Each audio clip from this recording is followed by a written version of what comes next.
Thank you very much, Chair. You're now live. Thank you. Good morning, everyone. Members, officers, and any members of the public joining us today. Welcome to this meeting of South Cambridgeshire District Council Planning Committee on Wednesday, the 14th of August 2024. My name is Councillor Anna Bradnam, and I'm the chair of the committee. The usual vice chair, Councillor Peter Fain, has sent his apologies today, so we need to appoint a vice chair for the meeting, and I have nominated Councillor Bill Handley. Would anybody like to second that? Thank you, Councillor Hawkins. And can I just have a show of agreement? Agreed. Lovely. Thank you very much indeed. Thank you, Bill, for standing in. Those in the chamber are reminded that the meeting is being live streamed. By your presence here in the chamber and via video conference, you're deemed to have consulted to being filmed and to the use of images and sound recordings for a webcast and archived recording. May I ask those who are joining us remotely to ensure that their camera and microphone remains off unless they're addressing the committee. For those of us present in the room, please ensure your microphone is close to you and speak clearly when addressing the room. Don't just rely on the microphone, so do speak clearly and speak up. I am advised that there will be a brief fire alarm test at 10:30, so we'll pause the meeting at that time. And for those of us in the chamber, please note that we do not have to leave the building during these tests unless they continue for a long time, in which case it will become apparent that it is a real fire alarm. If at any time a member leaves the meeting, would they please make that fact known so it can be recorded in the minutes? Thank you. So moving on to item 2, apologies. Item 2, Lawrence, are there any apologies? Well, there are obviously lots of apologies for absence today, please. So would you enumerate them, please? Yes, thank you, Chair. As you say, quite a few today. So the usual Vice Chair, Councillor Peter Fain, sent apologies, along with Councillors Ariel Khan, Dr Martin Calm, Jeff Harvey, Dr Lisa Redrup and Peter Sanford. We have Councillors Henry Batchelor and Corinne Garvey kindly here with us as substitutes today. Thank you very much to councillors for subbing for their colleagues. Number 3 is declarations of interest. So members, we now come to item 3. Do any members have any interest to declare in relation to any item of business on this agenda? None? Okay. Oh, sorry, Councillor Handley. Thank you. Yes, item 7, Everettsfield Meadow Road, Willingham. I am the ward member for Willingham, but I haven't spoken to anybody about this item and I come to it afresh. Thank you very much, Councillor Handley. And for others, if any interest becomes apparent subsequently, do raise it at that point. Thank you.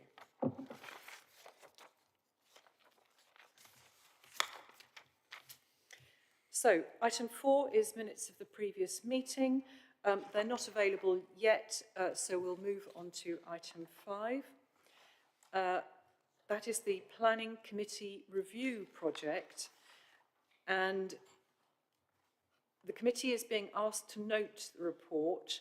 Lawrence, can you present the report to us, please? Sorry, this is Lawrence Damery-Homan. Thank you. Thank you, Chair. So we've also got Heather Jones with us today in case I need any support. But so over the last 6 months or so, we as officers and members have all come together to review our planning committee processes. This was in response to the Planning Advisory Services, or PAS, as I'll refer to it from here on, in response to their reviews back in 2020. And the long and short of it is we're looking to align our practices across the shared planning service for more efficient committee meetings. I propose that I don't go through all the themes and recommendations as they're all excellently laid out in the report by Rebecca, but we've covered a number of topics. And as I say, there's a long list of, we've got 49 recommendations. There will be, depending on what the recommendation is, we will have different procedures to implement them. Some of them may go to Civic Affairs and full council, etc., for approval. The other thing that is worth noting is we have 2 draft appendices. One is a draft of a planning code of good conduct for members, and the other is just an update to our agenda front text. So if there are any initial questions on the project, etc., myself or Heather or colleagues would be happy to answer. And I think as far as specific points go relating to any of the draft documents or the recommendations, please do get in touch with Rebecca, and she would be happy to discuss those before we start implementing changes. So there is still time for final review. And I think the other thing to note is, with so many recommendations and a new code of conduct, as always, as officers, we're always here to support members. So if there are any issues of clarity, please do get in touch, be it in this meeting or outside. And I think otherwise, it's just a big thank you to everyone for all their hard work in this project, and a really special thank you to Rebecca, because without her, we wouldn't have got through it this quickly and come out with such an excellent set of recommendations. Thank you, Chair. Thank you very much, Lawrence. And also, for those of us who've been involved as members of this committee and other planning committees, I wanted to thank formally Rebecca Smith for the enormous amount of work that she's done to bring this together and collating many varied views and drawing together and drawing a best practice out of all of it. It's been a very good exercise, and I wanted to thank her formally for that. I just wanted to raise two items which I have already raised with Rebecca Smith. One is that on page 12, under the format of meetings, where there's an arrow format, the last of that refers to how the chair handles communications just before we come to a decision.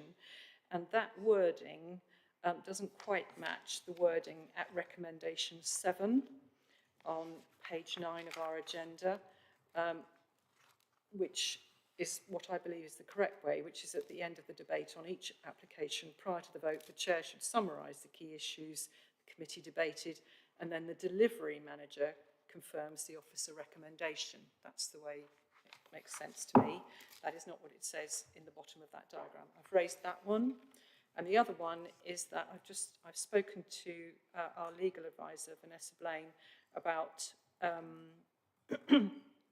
the item at 3.1 in the Code of Practice on page 20. And it's just to clarify the wording about what members can and can't do.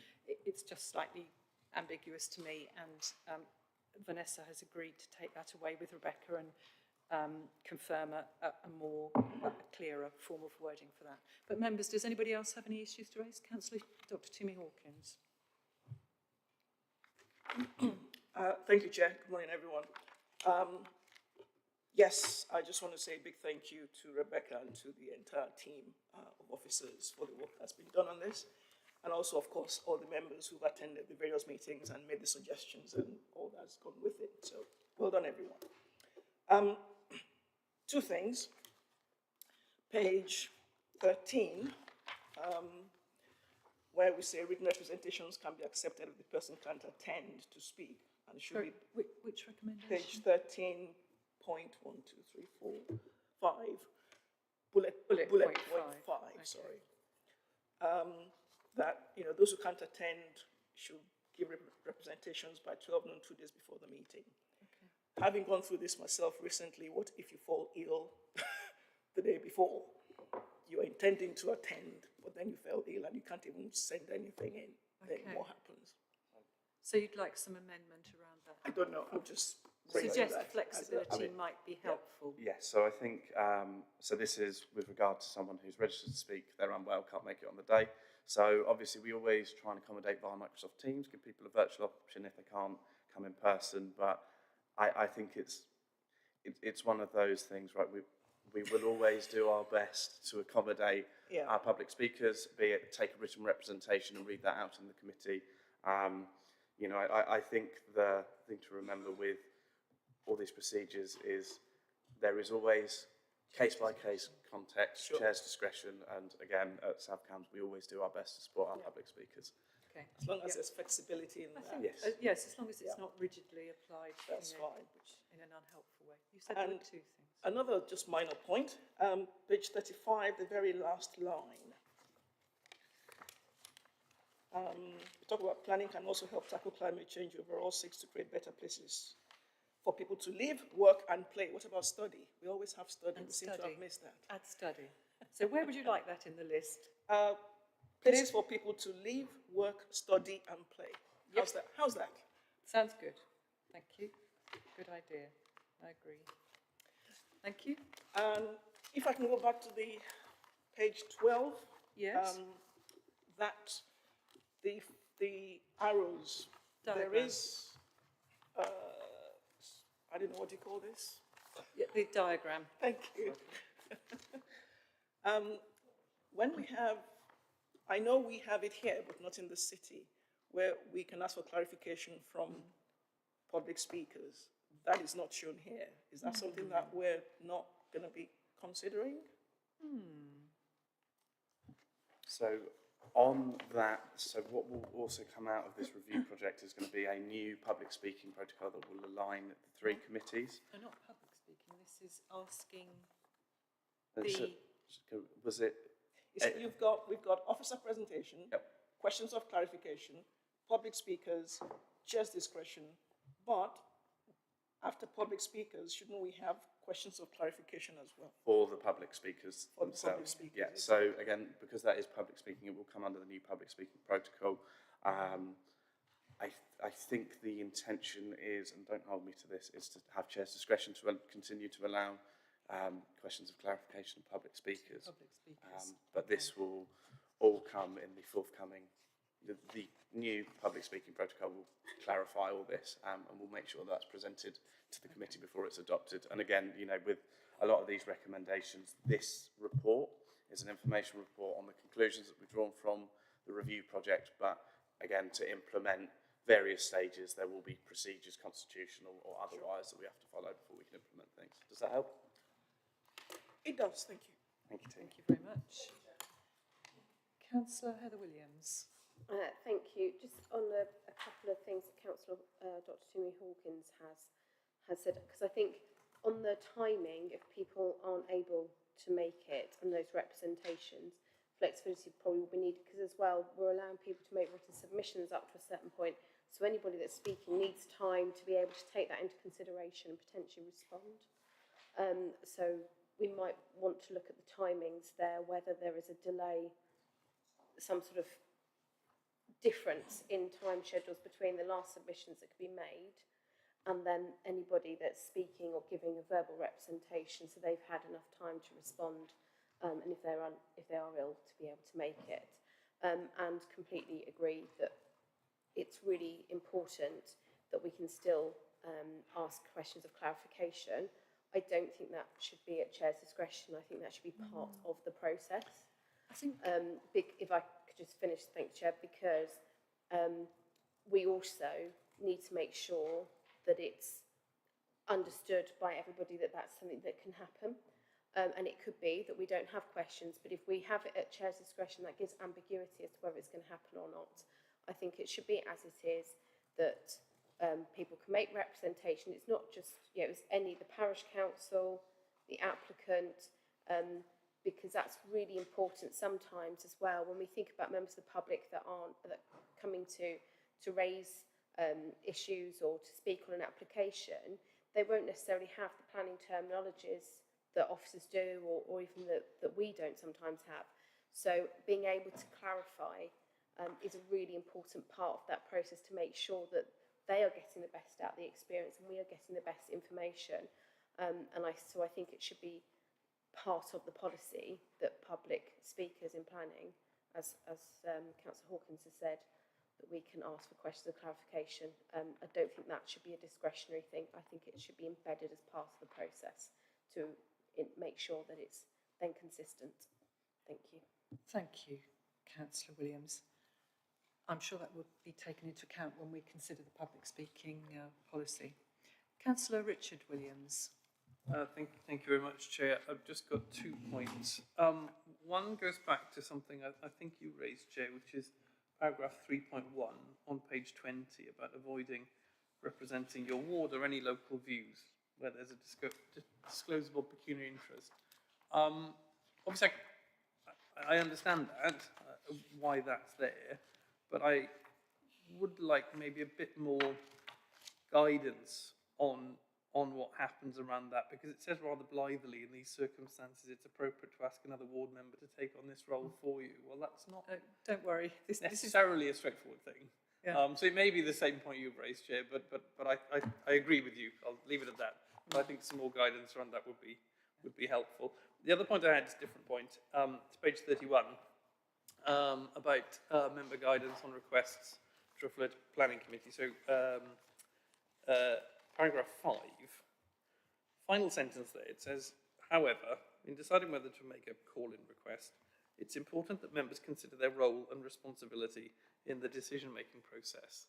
That jumped out at me, and I'm a little bit uncomfortable with that sentence, because, as I'm sure we all feel, my primary responsibility is to my residents. It's not to process. So I'm not quite sure what that sentence is meaning, and it could have a meaning that I would find a bit uncomfortable, given what I think our role is here. I think it's just that when you make a request for an application to be referred to committee, you have to bring the case with it. You have to say the material reasons why you think it should come to committee. And so I think it's just that members are being minded that if they do that, they need to do that in a very neutral way, that these are the reasons for referring it, but that they need to be mindful of not predisposing themselves. Vanessa, do you want to speak on that? Yes, thank you, Chair. Councillor Williams, I agree. I'm not comfortable with that paragraph, so I'll take it up with Rebecca. We may come back to you individually to talk through your concerns, but we will take it up. Thank you. Coming back to the point that you made originally, my concern about 3.1 was that it actually refers to two elements that members of this planning committee need to be careful of. One is that you might have a disposable pecuniary interest, and the other is that you need to be mindful that you're a member of this committee when making a representation on, if you were thinking in terms of making a representation in terms of your ward. So it's two separate things. Anyway, both of those are going to be taken away, and thank you for raising that. Yep. So just on this draft code of conduct, it is obviously, this is a document for all members, and code of conduct within planning matters. I appreciate that, it can be a bit confusing between responsibilities as local ward members and as members of the planning committee, but I think once the draft has been reviewed, your comments have been taken on board, and we look to formalise it, we would also look to hold some briefing sessions with all members, be it for your role as committee members or local board members. But again, it's that message that the support will continue to be there, and we're happy to brief and do what we can to make everything as clear as possible. Thank you. Councillor Dr. Jimmy Hawkins. Thank you, Chair. As someone who does help with planning training for other councillors, I think this is where potentially you can come in as the ward member, as a planning committee member, but you need to be clear as to the hat you are wearing at the time when that referral is made. Exactly. That's what I wanted to get clarified. Thank you very much. Okay, members, that's all the questions I can see. Oh, sorry, Councillor Handley, sorry to go ahead. Just an observation, really.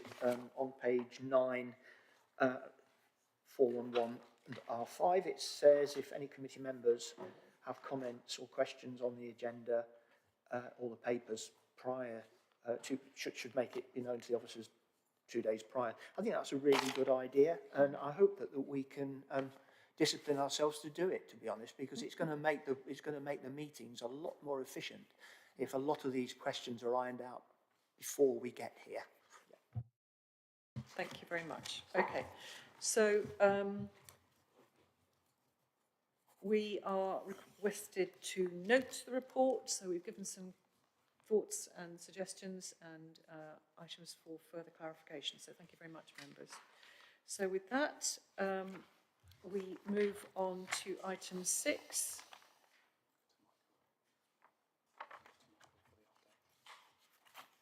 Yes, okay. So, members, before we hear item 6, or as part of item 6, I understand that Michael Hammond has a brief update for us on the ongoing government consultation on proposed reforms to the NPPF and planning system. I'd like to remind members that there is an all-member briefing on the subject scheduled for the evening of Monday the 2nd of September. So, Michael, over to you. Thank you. Thank you, Chair. Yeah, it's just a short update on the draft NPPF consultation document that was circulated in July this year. So on the 30th of July, the government launched a consultation on revisions to the NPPF, which seek to achieve sustainable growth in the planning system. The proposed changes underline the government's commitment to a plan-led system that supports sustainable and high-quality development, boosts housing supply, increases affordability, makes effective use of land, and supports a modern economy. At the same time, the government is also seeking views on a series of wider planning reforms and policy proposals in relation to increasing planning fees, local plan intervention criteria, and appropriate thresholds for certain nationally significant infrastructure projects. Also in the Sorry, excuse me, we can't hear Michael. There's lots of chatting going on. Sorry. Also in an accompanying statement, the government sets out how the proposed changes to the NPPF aim to help investment and construction of key modernised industries to support economic growth. Views are also sought on whether these priorities should be reflected in the nationally significant infrastructure project regime. However, as a consultation document, it carries only limited weight at the present time. It is, however, insightful in understanding the government's policy intentions and the direction of travel of the NPPF. The NPPF consultation closes on 24th of September, and officers from the shared planning services are in the process of reviewing the documentation and drafting a response. As Chair has stated, there is a training event in your diaries, and I believe Stephen Kelly has also sent round a briefing note on the matter. But that was all I wanted to update on before the item number 6. Thank you, Chair. Thank you very much. And just for clarification, so for this application, we're looking at the NPPF as it is. Correct, yes. Thank you very much. Thank you. So moving on to Quai Mill, which is 24/00687/FUL, Quai Mill Hotel at Church Road, Stoke-on-Quay. Over to Nick. Thank you very much. Are you okay?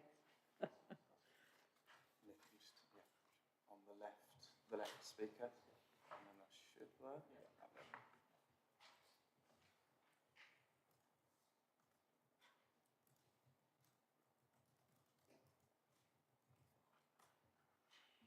Just takes a while to sort out laptops and get them all linked in with the microphone.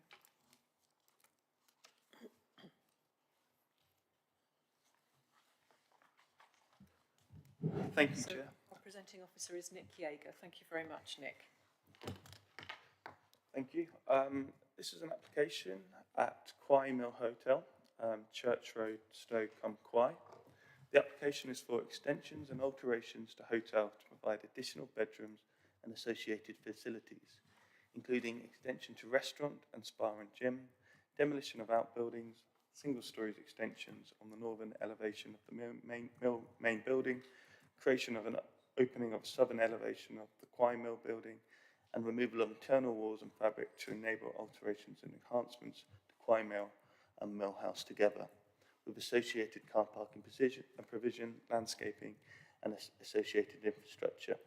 This application is a resubmission, and this application has been reported to the committee because it is a departure application. It has also received a parish call-in. The key issues of this application are the impacts on the Greenbelt, heritage impacts, and transport. The officer's recommendation is to approve, subject to conditions. Just an update. So on paragraph 2.7, it states a separate listed building application has been submitted. This is because Quai Watermill is a Grade 2 listed building, and the Mill House Garden Wall is also Grade 2 listed. The listed building consent hasn't been determined. It's going to be determined under delegated powers, as it's not a departure, and the parish council did not call that application in. So the listed building consent is not before us. We're assessing the full application today. So to start with the location plan, this is shown in red. I'll just get my laser pointer on the screen so it'll be easier to see. This is shown in red. Here is the access. The access comes off here and takes you along for a fairly long access to the hotel, which is approximately here. And these are the hotel outbuildings that are currently used as a combination of accommodation. There is a spa, a pool, a gym facilities, and there is also a restaurant and hotel here. These are the wider grounds here. That is the A14 that runs along to the south of the site. So the site constraints, I've previously mentioned that the building or the Quay Mill watermill is Grade 2 listed, that's shown in pink here. There is also a public right-of-way that runs through the site and then takes a right here, which brings you back to the village of Stoke-on Quay. The application site is in Greenbelt and is outside the development framework boundary. I wanted to include, this is an existing aerial shot of the site in its current form. So there we have the previous watermill, which is Grade 2 listed, and that is the Grade 2 listed wall here. This is the listed building. Then this is the existing accommodation here, and this is also the gym, sort of spa facilities, with a car park located here and an overflow car park to the back. The access road is located here into the site, shown here. So this is another shot showing the existing hotel. Again, there is the Quay Mill, the watermill shown there. The entrance of the hotel is here. Car parking located here. And existing accommodation here. The buildings are currently in barn styles, black timber, and yeah, as mentioned, there is an existing pool here with the watermill here. What we will see from the alterations and extensions is the change to this. So I can share this again with members. But essentially, to the rear here, there is a proposed restaurant extension. This is to bring more, essentially, a seated accommodation to the restaurant. There's also a gym extension here, located on the end of the gym. There is a barn clusters hotel wing extension that's broken into 3 parts. Please note that this part is 2-storey, and this section here is 2-storey. However, this area is single-storey. There will also be a link extension here. This is a glass link that connects these additional accommodation to the main hotel. There's flat roof extension here. And there's also an extension or infilling located here and here.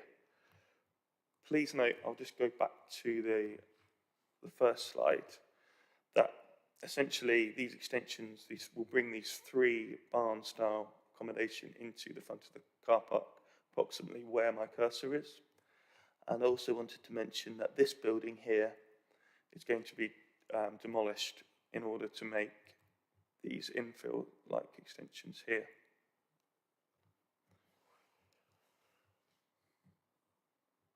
I can go back and show that at different points. I wanted to include this slide as well, where my cursor shows, again, these 3 wings or accommodation pointing out. And what we will see is car parking here and additional car parking here. There's also car parking along this side, and cycle storage is also included in all of for the location and providing parking and facilities for the gym. So just to go back to the proposed internal layout,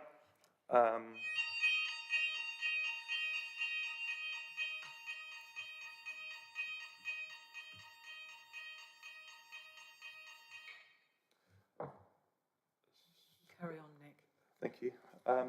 Proposed internal layout shows a restaurant area bar here, which is existing, but they're expanding with this extension here. These are meeting rooms for the hotel, again are existing, and the back of house area here, whereby the kitchen is being relocated. The application will lead to this link extension through the middle here, which provides additional accommodation in these pink areas here, additional accommodation here, and these are additional accommodation all here. This area is in the blue, it's part of the pool and gym extension. And then this shows the extent of the car parking that will go around the hotel.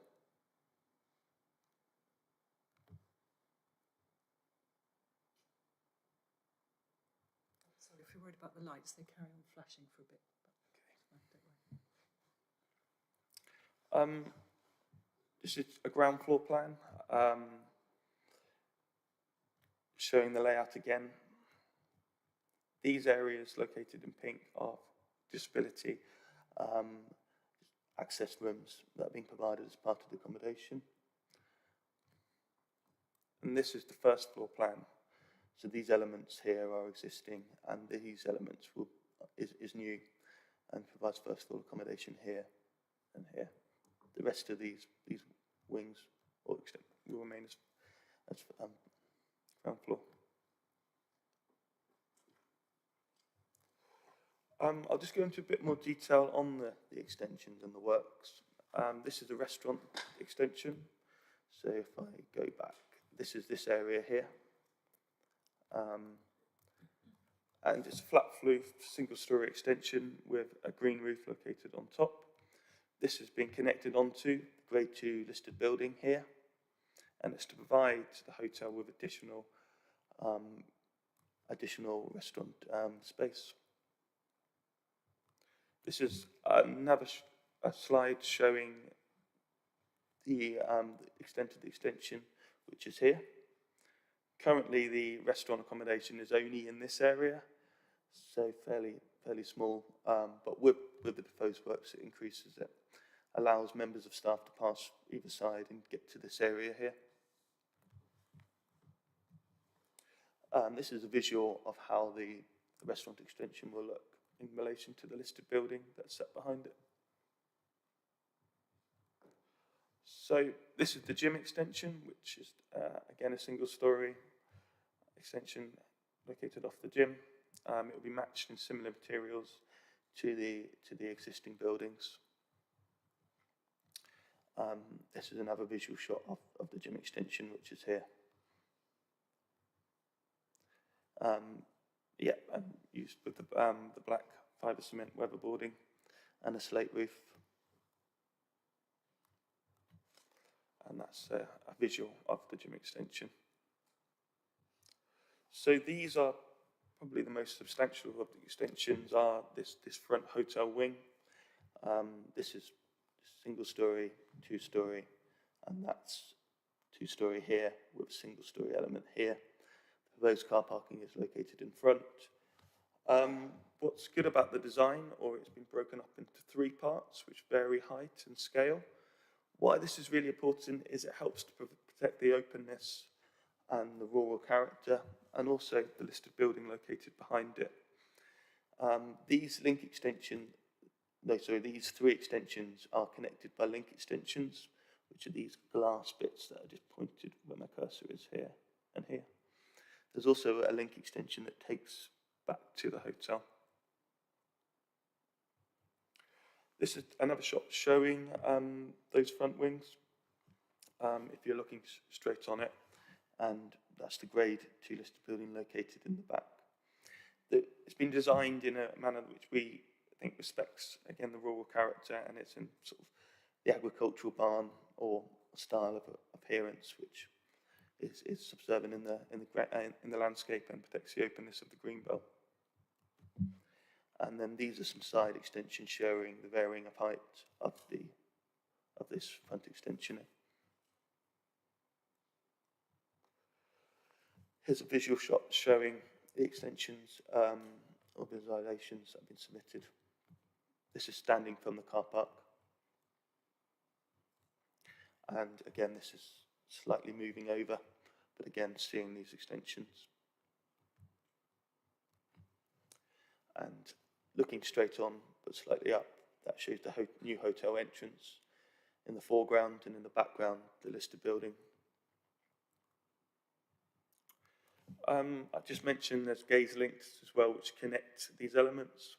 So this is the gaze link that connects, which goes through the site and will connect to this additional accommodation, and also this element or this extension that's also been proposed that comes off it here. But this is a slide just showing this an infill-like extension here.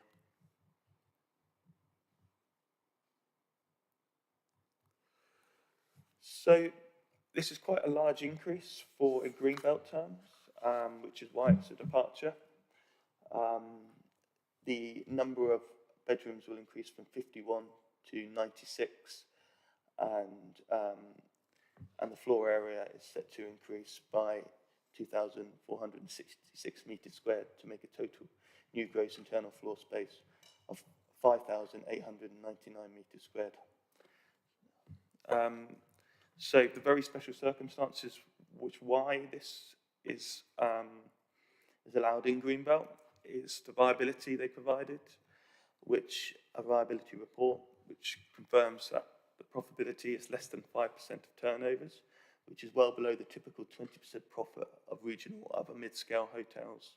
This scheme will bring the hotel to 15%, which is more in line with the industry averages. The number of rooms at 51 is not sufficient to run a financially viable hotel business, and the number of bedrooms is less than other hotel competitors within the locality. Therefore, this increase of 96 bedrooms is vital. And also, finally, the other thing that makes the very special circumstances is the nature of the current arrangements of the accommodation layout creates challenges in the day-to-day operation and the management. Finally, there's also a number of economic, social, and environmental benefits that the proposal will bring, and I've outlined that and bullet pointed it in the officer report. I wanted to just touch on the operational difficulties that the applicant is facing. So if you just want to follow my cursor, I'll talk you through. Currently, food is being prepared in the kitchen area, and this is existing. Food is then getting transported out of this door, I believe, in front of the toilets, into the reception area, and then back in to this restaurant area. What causes problems with this is that the kitchen food is getting transported round and in, which uses up time and is awkward for staff. And secondly, it has to pass by toilets as well, which isn't ideal for sort of hygiene reasons. Finally, if food gets prepared in the kitchen, it has to also travel quite a long distance to get to any of the function rooms that are located on this side of the hotel.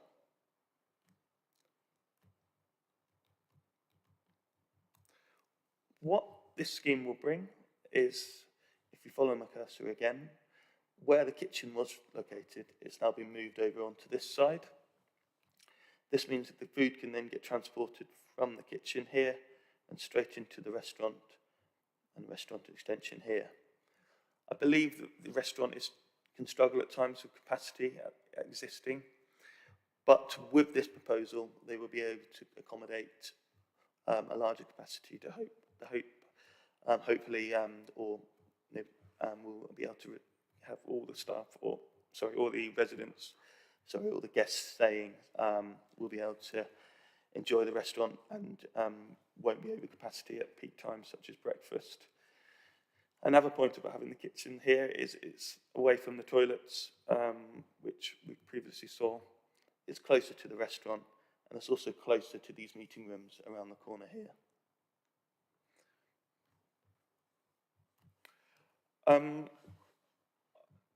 This is an existing tree survey, which is shown on the left. The trees that are outlined or shown in red are trees that are going to be removed. And this is what will be left as proposed site plan. The tree officer has confirmed that and no objection to the proposal, and said that the trees being removed are at low amenity value or need to be removed for arboricultural safety reasons, with condition that the remaining trees have to be protected. And lastly, if I change slides, the applicant has provided a landscape strategy plan which sees fairly significant replanting, specifically on this eastern boundary here, where there is a good tree line going to be established. The applicant has committed to plant at least 100 trees to be planted as part of the scheme, which would give a good shielding or visualization of the site when it's looked across the landscape, particularly along this boundary. So if I just go back to what is existing here, there's very few trees on that boundary. And with the scheme, the applicant is promised to deliver significantly more planting, which will have a number of biodiversity net gains and landscape improvements. On the committee site visit, it was asked, would this additional car parking be made out of? What would it be made out of? It's going to be made out of gravel, and the cars will be parked on grasscrete, which is this surface shown here. So the parking bays would be. That helps to preserve the openness and the rural character. So I mentioned at the start of the application that this is a resubmission. An application was submitted on this site which was refused. The reason for the refusal was due to its harm upon the greenbelt and the heritage asset. Additionally, there was no viability information provided within the scheme, and the applicant didn't provide sufficient information in terms of sufficient drainage, and also there was a conflict with the public right-of-way. What I will show you is on the refuse scheme is here. This was a huge, fairly monolithic extension wing that was 88 metres in length and all 2 stories.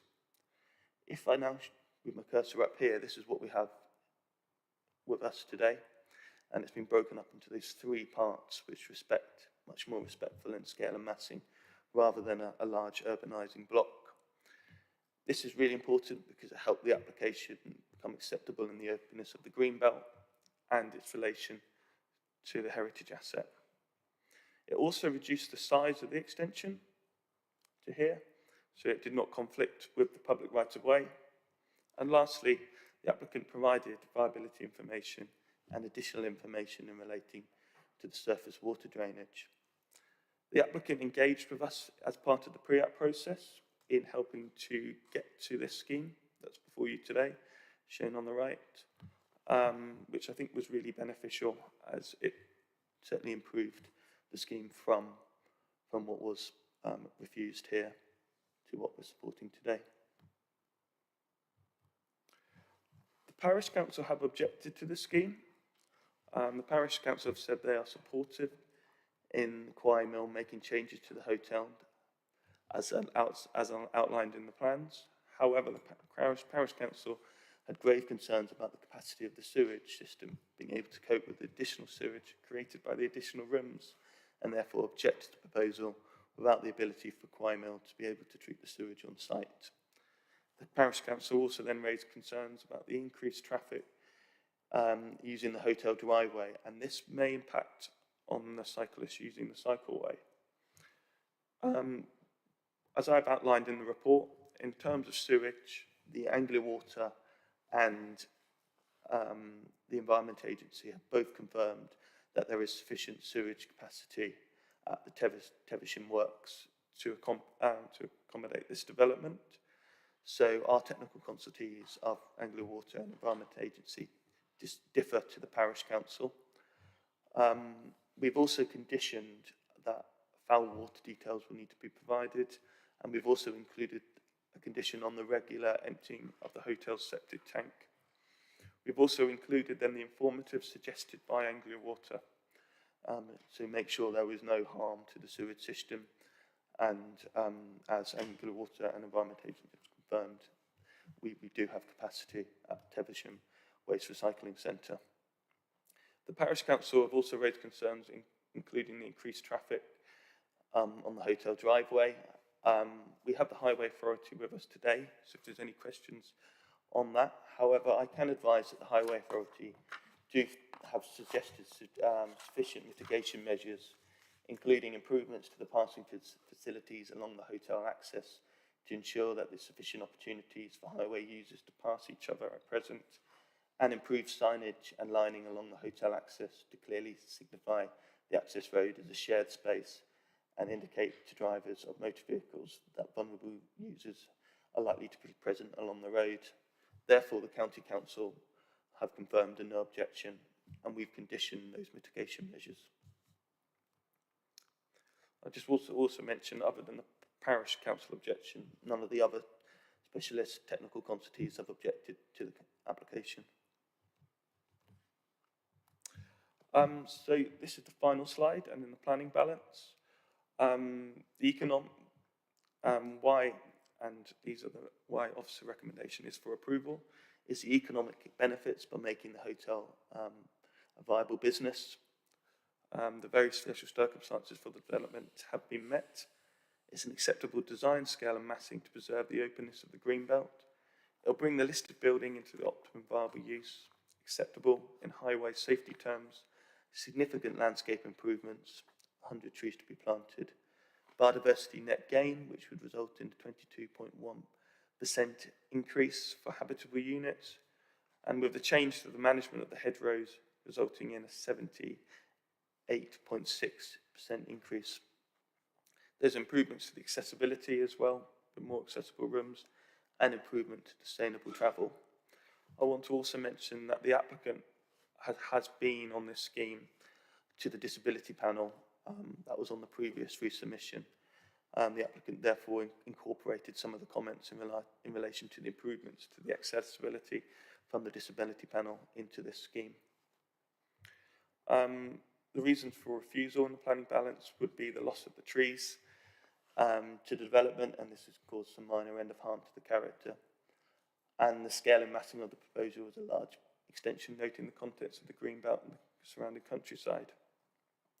The officer recommendation is for approval subject to the conditions outlined in the report, and that is the end of my presentation. So thank you very much, Chair. Thank you very much, Nick. Much appreciated. Just before we come to matters of clarification, Lawrence would like to speak to us about the NPPF. Sorry, no, so this is relating to the viability report, apologies. So just referred to in paragraph 9.21 of the report. So we had a request for this to be shared with members. I'd just like to say that it's been securely emailed over, but if we Nick's, so Nick's report covers the details that we can speak on. If any discussion of the viability report itself would be exempt information, and we'd have to exclude press and public under paragraph 3 of Schedule 12A of the 1972 Local Government Act. So if we could avoid straying into details of the viability report, that'd be great. Thank you. Thank you. I was just going to confirm to members that you received that viability report by email, I think yesterday,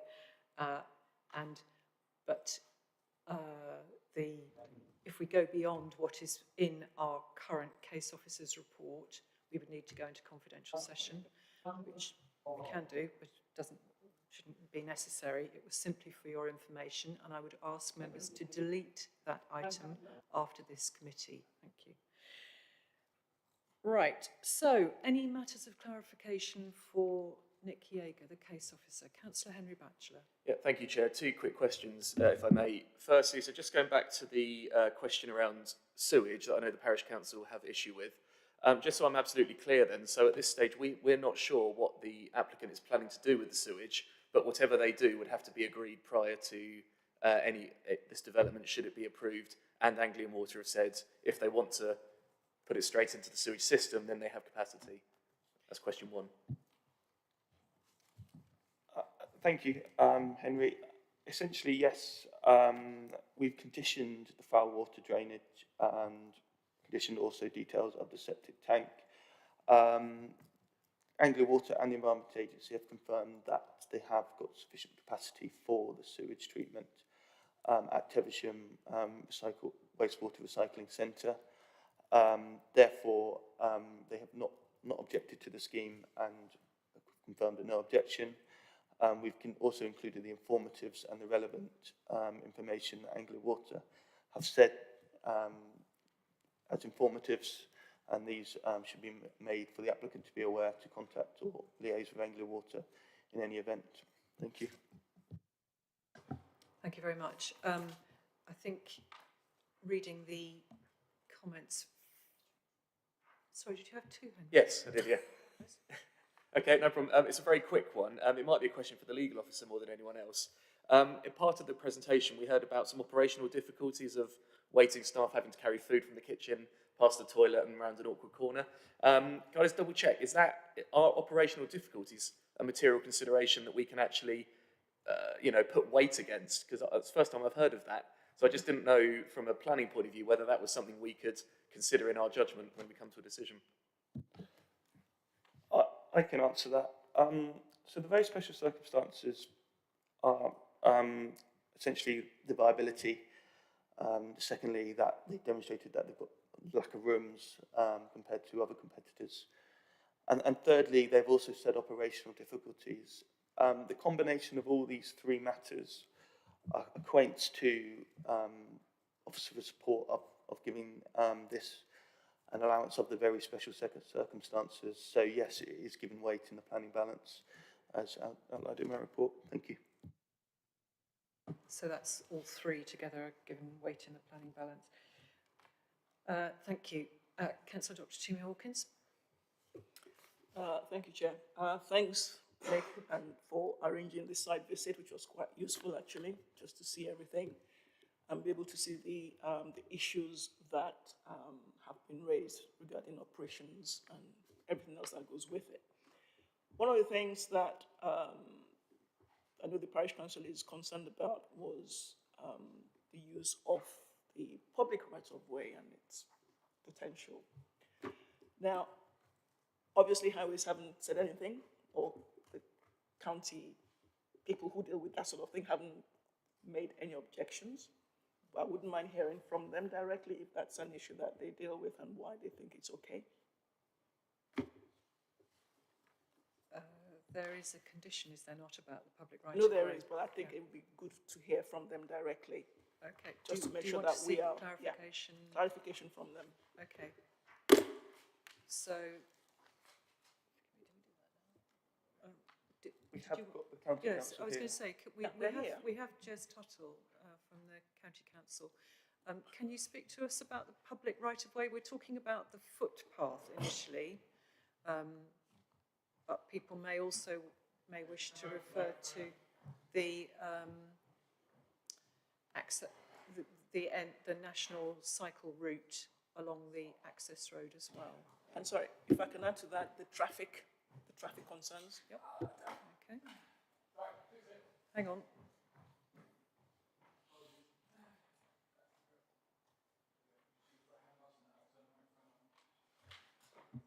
Thank you. So, Jez, do talk to us about the public right of way initially. Yeah, good morning. My name is Jez Tuttle. I'm the Transport Assessment Manager at Cambridgeshire County Council.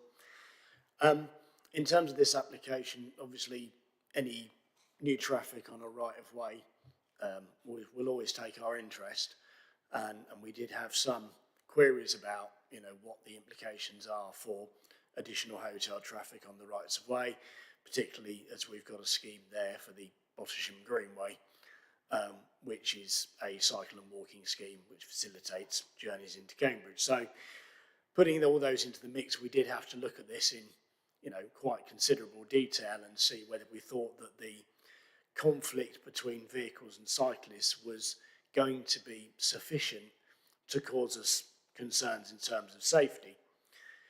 And we did look at this in the context of the Bottisham Greenway, and we came up with a series of measures, some formalisation of passing bays, some signage, and some lining, which on the whole we believe will mitigate to a acceptable level any risk that is presented by additional hotel traffic meeting additional cyclists and pedestrians as we want them to, we want to encourage.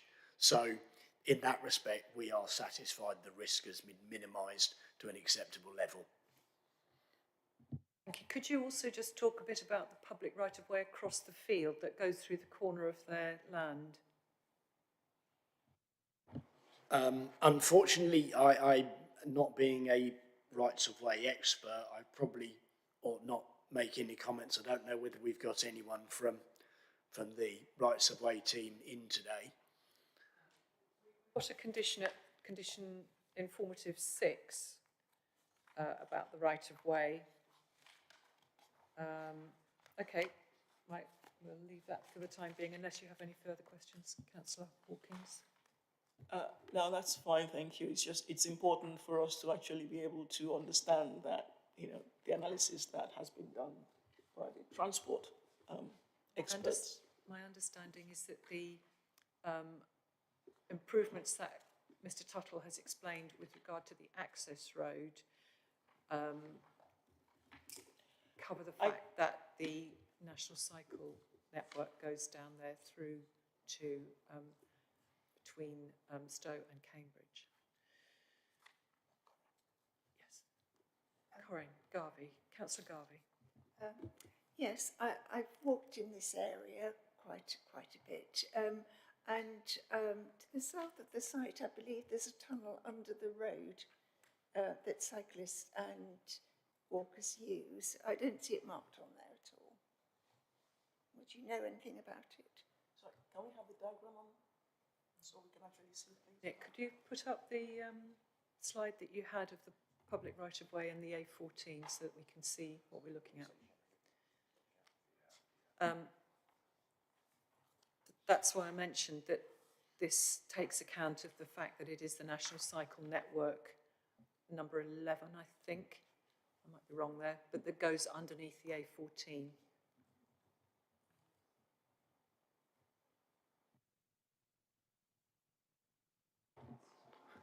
Just to clarify, yes, that is, that is one of the rights of way, but there's also a right of way that also strikes northwards along the access road sorry, not strikes northward, goes along the access road as well, I believe, all the way up to the Quay Road. So there's not just one right of way coming down, actually the access road is a right of way as well.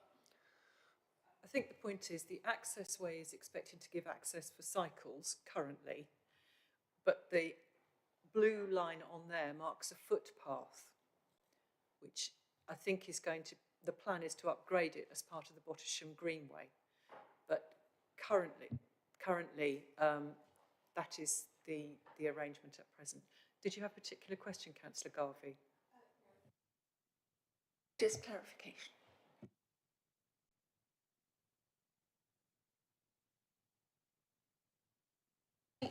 Also, Councillor Batchelor mentioned the point about our operational difficulties and material issue, because it seemed to me that much of the work that's being done is increasing the number of diners, and I wanted to ask whether those operational difficulties in servicing the dining rooms is part of the material issues. Could our legal advisor advise us? Unless Nick Yeager can. No? Sorry, yeah, sorry, Nick, do go ahead. I think the operation of the restaurant is considered as one of the, is given weight as one part of one of the very special circumstances. The nature of the hotel means it is an awkward layout, and the extension will be able to allow for more people using that restaurant. That previously the applicant has said in their planning statement they struggle to accommodate at peak times a number of people at such a breakfast because the restaurant area is quite small at the minute. and this will increase, so it's good and wait. Okay, thank you very much. So I think we've had matters of clarification then. Oh, Councillor Heather Williams. Thank you, Chair. I just wanted to clarify that on page 49, paragraph 619, it refers to sort of access to the asset. Anglian Water does not permit, and there's going to be the rediversion. Are we happy that there is sufficient conditioning to ensure that development can't start until this goes through? There are conditions, but just wondering if officers could touch on that, because that's something that would be a potential stumbling block. Yes, because it's currently referred to as an intention, isn't it? We have put a pre-commencement foul water condition on. That would mean that details have to be agreed before the commencement of the development. Anglian Water commented on that, saying that they pointed out to the applicant that assets are owned by themselves, and therefore they need to engage, and we've included that advice as informatives as well. Sorry, Chair. So are we? You said that we've got a pre-commencement condition, and that's what, and then there's informatives. But the informatives obviously have no legal standing. We can't enforce those. So is there any danger with that pre-commencement saying that they have to have had some sort of agreement with it, as you described? Is there any way of strengthening that to say this must be sorted pre-commencement? The application must have been agreed, because it says about them wanting to see it as soon as possible. It just seems a bit concerning, obviously, with the parish council being concerned about sewage. They need to make sure they have access. And I note that this is referred to in condition 11. A scheme of provision and implementation of foul water drainage, so no development. But it doesn't actually refer in the way that Councillor Williams is explaining to the need to divert that. There's an intention to divert. Sorry, can you remind me what paragraph it was that you were on? So I'm looking at the objection, 6.19, and that's my concern, because intentions aren't enforceable. Yes, so I think we might want to consider a strengthening of that condition number 11, possibly. But anyway, because it doesn't say it, does it? It doesn't say, it doesn't refer to the sewer being diverted. Sorry, Chair, clarification here. Is this not an issue with Anglian Water directly and the applicant? We have a condition 11, already, which is pre-commencement. Anything to do with all of that surely is in that already. And this is not something that we as a planning authority can enforce. Chair, if I may, we can potentially put in trigger points of what must be settled ahead of commencement. It's just odd to have intention rather than...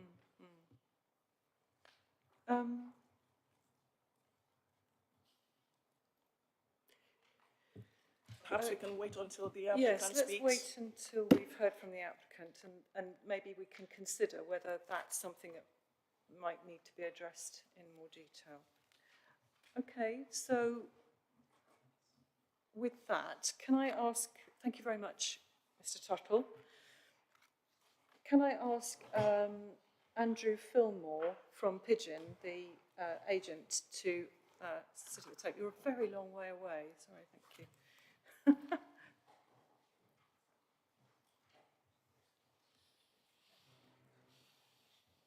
Can you hear me all right? Yes, we can. Thank you. It does feel quite a long way away.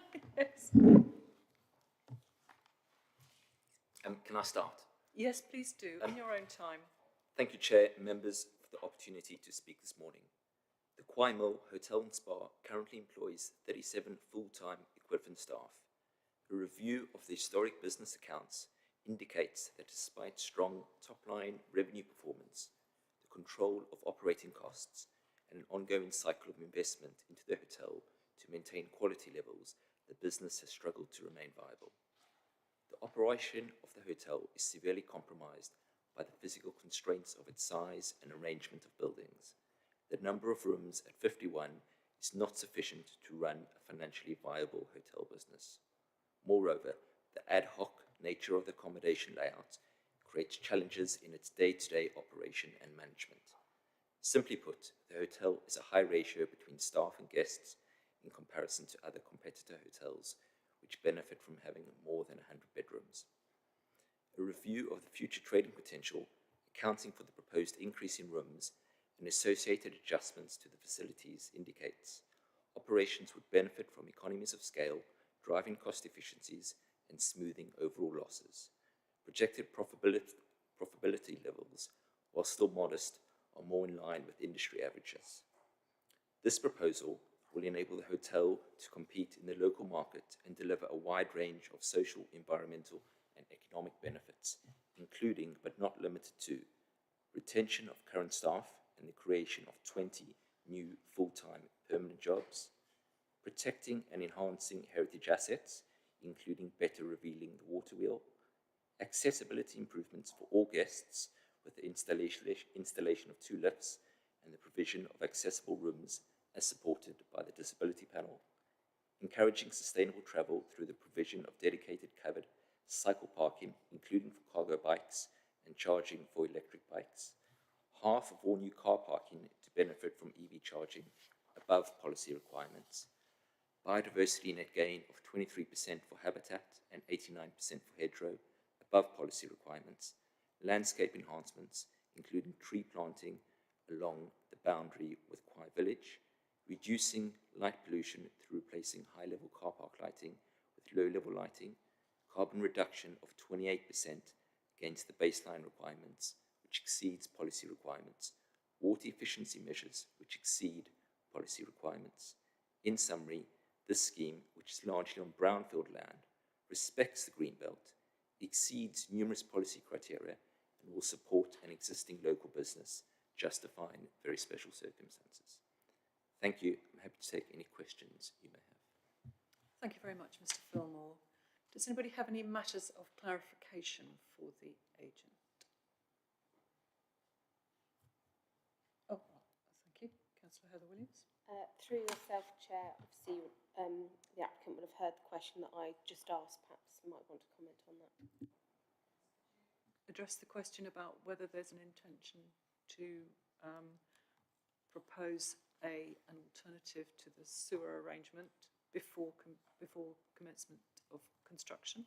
Yes, no, fine. There's two matters pertaining to sewage. One is the fact that, as Councillor Williams raised, running through the site is an Anglian water rising main, which will need to be diverted to accommodate this scheme. Now, the way that works in practice is that's not a planning matter, so it's a separate agreement that we are required to enter with Anglian Water. In practice, it involves us paying Anglian Water money for them to undertake the work and move the rising main. Simply the process to go down to move it ourselves is more costly and it's much more economical to pay Anglian Water to do that. And just to kind of elaborate on that, so Pigeon are not a planning consultancy. We are a development company in the wider sense. Our largest development is the 5,000 homes, which is currently being built at Thetford. And as part of that, we have monthly meetings with Anglian Water. So we've got an established relationship with them and fully understand their practices. In terms of the concerns that the parish council raised on foul drainage capacity, as touched on by Councillor Batchelor there, at the moment the hotel has got an underground storage tank, so all foul sewage goes into that tank.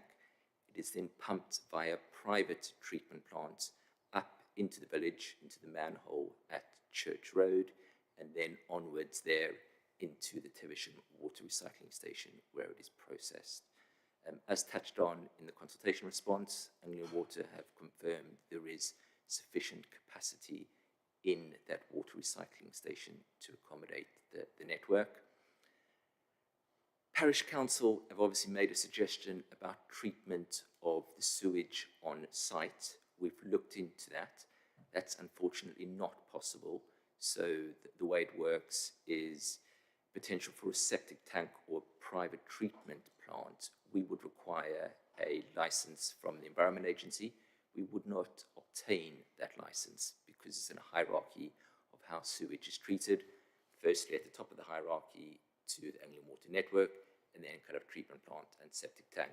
And obviously, as we know, we've got a means of connection into the Anglian Water Network, and there is capacity, and so that option is not available. What we will look at, and what we are happy to install, is a means of a smart pump on the site. So at the moment, foul drainage is just pumped when the septic tanks are full. And what we could do is we could pump that foul sewage when the rainfall events are lower, i.e., the fundamental problem, as has made the press quite recently, is the fact that there's combined foul and surface water drainage. And if we can only pump foul sewage during low rainfall events, that will obviously assist in this. Thank you for that detail. Does that cover your question? Yes, thank you, Chair. Thank you. Councillor Hawkins. Sorry? You said you wanted to speak. No, obviously not. No, maybe not. Okay. Okay. Do go ahead, Councillor. Thank you. Just to clarify, the main entrance to the hotel will still be where it is now, or not? Yes, that's correct. So the hotel access will remain unchanged other than improvements we've agreed with the highways officers at the County Council. That the public right-of-way, which was the dark blue line on one of the plans which was displayed earlier, that is unchanged as part of this proposal, with the exception that we are going to make enhancements to that route. So the section of the public right-of-way which passes through the hotel site will be improved in terms of surfacing requirements and making it wider. Thank you. Thank you. I'd just like to take you briefly back to sewage. You said that the sewage was pumped up to Church Street. Yes. In the report, the case officer has said that the parish council, well, this is the report from the parish council, and it says the parish council now understands the wastewater is pumped up to Orchard Street, up to the pump at Station Road, and there obviously is a pumping station at Station Road. Can I just ask you, how long, what proportion of that length is in your ownership, or is it Anglian Water's ownership? So just to go back a bit, so I think we probably had 3 or 4 meetings with the parish council, and this issue was raised originally, and then we produced a briefing note to explain to the parish council how the sewage on site worked. So that kind of explains why they've subsequently raised some points there. But the pump and the storage tank on site is in the hotel's ownership. Everything else is the responsibility of Anglian Water. Could I also ask, in view of the plan to extend the restaurant beyond the water wheel, this means that waiting staff, whilst the kitchen will be marginally easier, it would be easier to travel between the kitchen and the original dining room. Am I right in thinking that the waiting staff will have to negotiate their way around the water wheel through the door into the new restaurant? I'm just wondering how is that considered reasonable and feasible? Feasible, yes, is the answer. So we've looked at, we've had, or as you can see in your officer report, there've been 3 or 4 pre-apps and a planning application, and we've gone down extensive discussions, particularly with the conservation officer. At the moment, what the proposed scheme has been designed to reflect what is on site, and there is, if there was another way which we could accommodate a larger dining area without going around the water wheel, yes, we would look at it, but there's not. There's no other opening which we could use, or another way we could extend the dining room without compromising the listed building, and that is informed the glass box, i.e. the visually soft kind of extension to the listed building. Thank you. Right. No further questions of clarification. I think, thank you very much, Mr. Fillmore. for responding to our questions.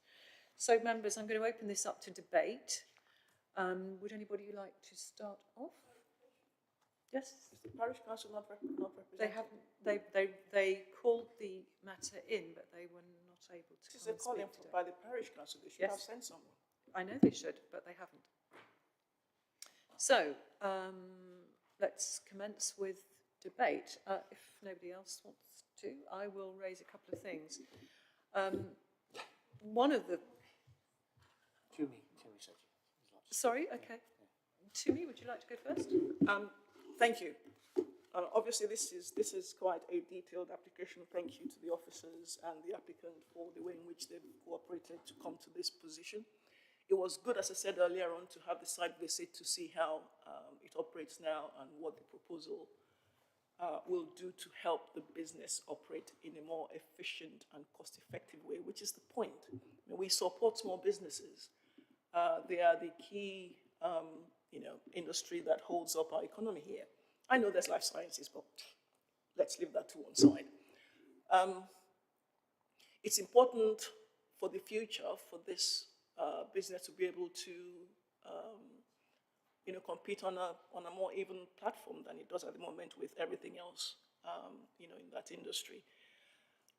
And I think if I start with the water wheel and the fact that staff have to navigate around it, I think the way it's been proposed will be a feature that will be even more in the public eye than it is at the moment, which for me is an advantage.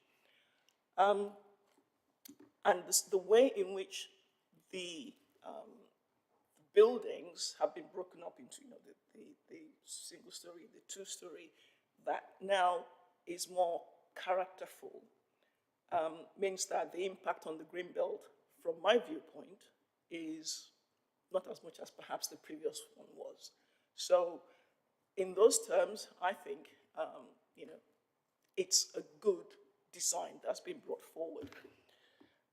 As far as Greenbelt impact goes, I mean, the fact that it already was converted already for me in a way means that the impact is not, it's not such a big issue now. It's already an existing site. So this is just to make it work better and be more productive. We've heard about the traffic issues. There's no objection from our transport and the highways people. So at the end of the day, to be honest, I think this is a very good application in front of us, and I will be supporting it. Thank you. Thank you very much. Councillor Heather Williams. Thank you, Chair.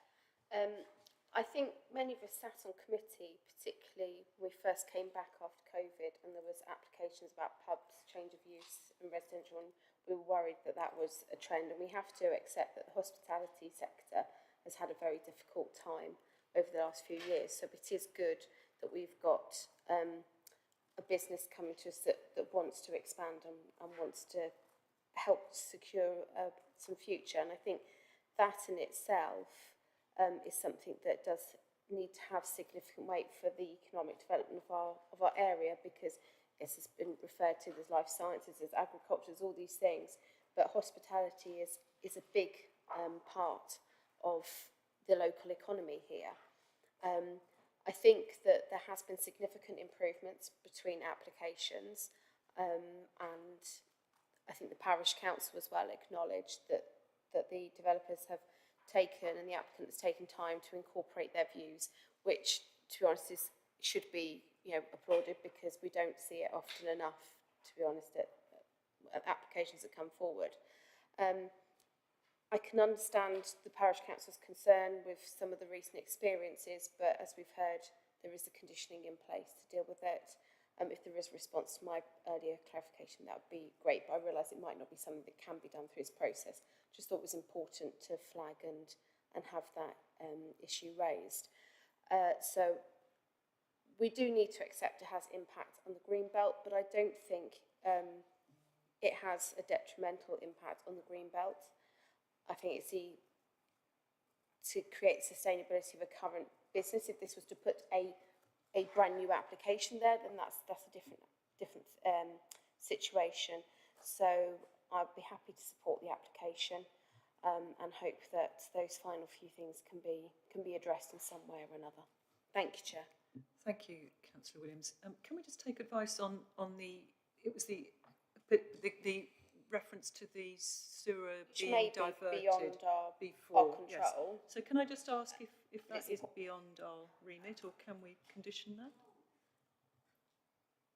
Can we Chair, strengthen our existing condition, is all I'm asking. Through you, Chair. So I believe the condition 11 is adequate. As an informative, we don't have any enforcement powers, but having heard the applicant, I would say what we have, it is adequate. Thank you, Chair. That was all I was asking in the first place. It is important that we do flag issues. Okay, right, so we recognise that's something they're A, intending to do, and B is for them and Anglian Water to sort out, and our condition is sufficient to ensure that they do that. Anybody else like to speak? Councillor Henry Batchelor. Thank you, Anna. So, for me, coming into this meeting, obviously the main area of concern for me was impact on the green belt. But having studied the previous application that was refused predominantly on impact on the green belt and lack of information on how to overcome that, I'm now at a point of being satisfied that the reasons for refusal of the previous application have now been overcome. I had my question around what's happening with the sewage answered, and we've just heard from the legal officer that the conditions in place satisfy what we need to do as a local planning authority, and obviously Anglian Water then need to do their part of the process. One thing I was pleased to see as well was that there is a proposed biodiversity net gain of, I think, 20% plus on this particular application, which I was very pleased to see. Obviously, being an application in the green belt, that is highly important. So that's one thing, I thought was a huge positive coming from this application. One thing I was a bit interested to see, there was no Section 106 contributions requested for this this extension, when it's essentially adding 40% capacity to the venue, which I thought was odd. But I know our Section 106 officers are very diligent in their deliberation, so I'm not in a position to question that. But I just thought that was, for me, looking at it from my point of view, that was unusual. But anyway, I don't think that's a reason that I can put forward to refuse this. So in the balance of things, I'll be supporting the officer recommendation of approval. Chair. Thank you very much, Councillor Batchelor. Can I just come back to that? Because in the report, it says there is no case for seeking Section 106 contributions unless the County Council believes it's necessary. And I wasn't quite sure in what capacity it was felt that the County Council might, under what circumstances the County Council might seek S106 contributions. Could you explain that? Yeah, thank you. I consulted our Section 106 officer, who said, in our view, the proposal does not generate the impact that would necessitate the need. Say again? I consulted our Section 106 officer, and they commented on the scheme, saying, in our view, the proposal does not generate an impact that would necessitate the need for a Section 106 contribution being required, and then put in brackets, other that may be sought from the Cambridgeshire County Council. The Cambridgeshire County Council being highways, and they haven't requested any contributions either. Instead, they've just suggested those mitigation measures that were outlined, and we included them as a condition instead. So, yeah, okay. That's... Thank you very much. Okay, does anybody else wish to speak? No? Okay, right. My view was that the site visit was very useful. In the distant past, I visited Quye Mill and had a meal there. Declaration. But it was a very long time ago.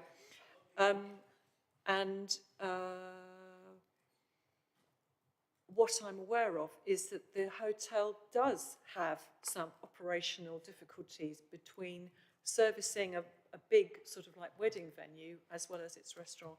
So I'm hopeful that the proposals that are being put forward to us will make the whole operation, certainly the moving of the kitchen, I hope that makes it easier to service both parts of the hotel at the same time.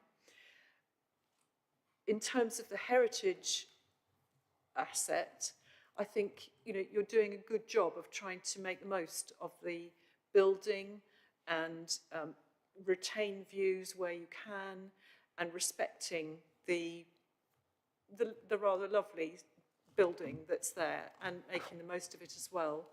And I think the mitigations that you've put in to protect, to screen it from in the green belt from the village of Stoke-on-Quye are helpful, and it's good to see that also adds biodiversity net gain, because there's lots of trees being planted along that northern boundary, which is good.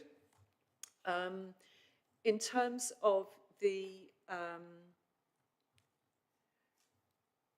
improvements that we've seen in this new application compared to the previous one, thank you for taking that on board, because I think the 3 blocks are preferable to the very long block that was there before. I think that's a big improvement. In terms of the operational issues, I think it's really important that we enable businesses to do their best in a very competitive market. And I think the applicant has made a big effort to try and improve their offer. And we know, don't we, that the biggest income that hotels get is from their room charge. And so adding the rooms will help with this. But what I note, and the reason I made the comment about the restaurant facilities, is that with all those extra rooms, you're going to have a really good operation in the hotel to service all those diners. And good luck with trying to find a one-way system around your water wheel, because I think you're going to need it. Yes, I have no reason to object to this. So I think if we are moving towards a vote, members, and it sounds as though I haven't heard anybody express any objection to this.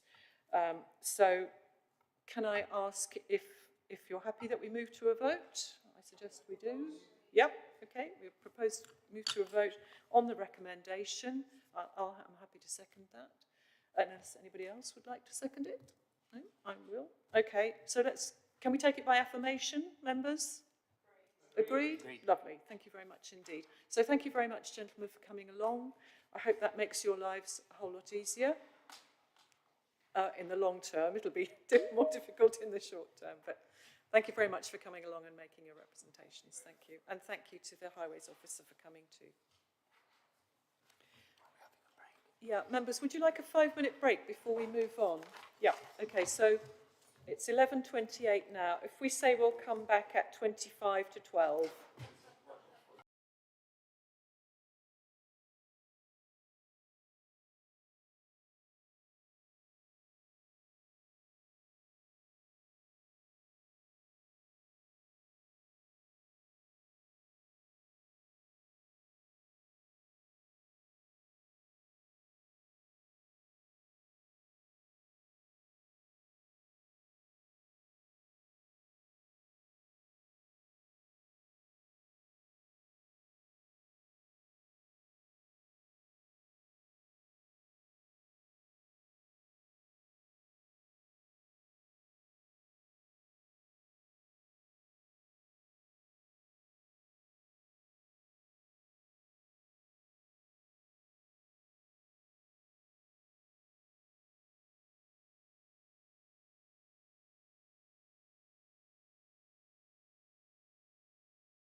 very much, Chair.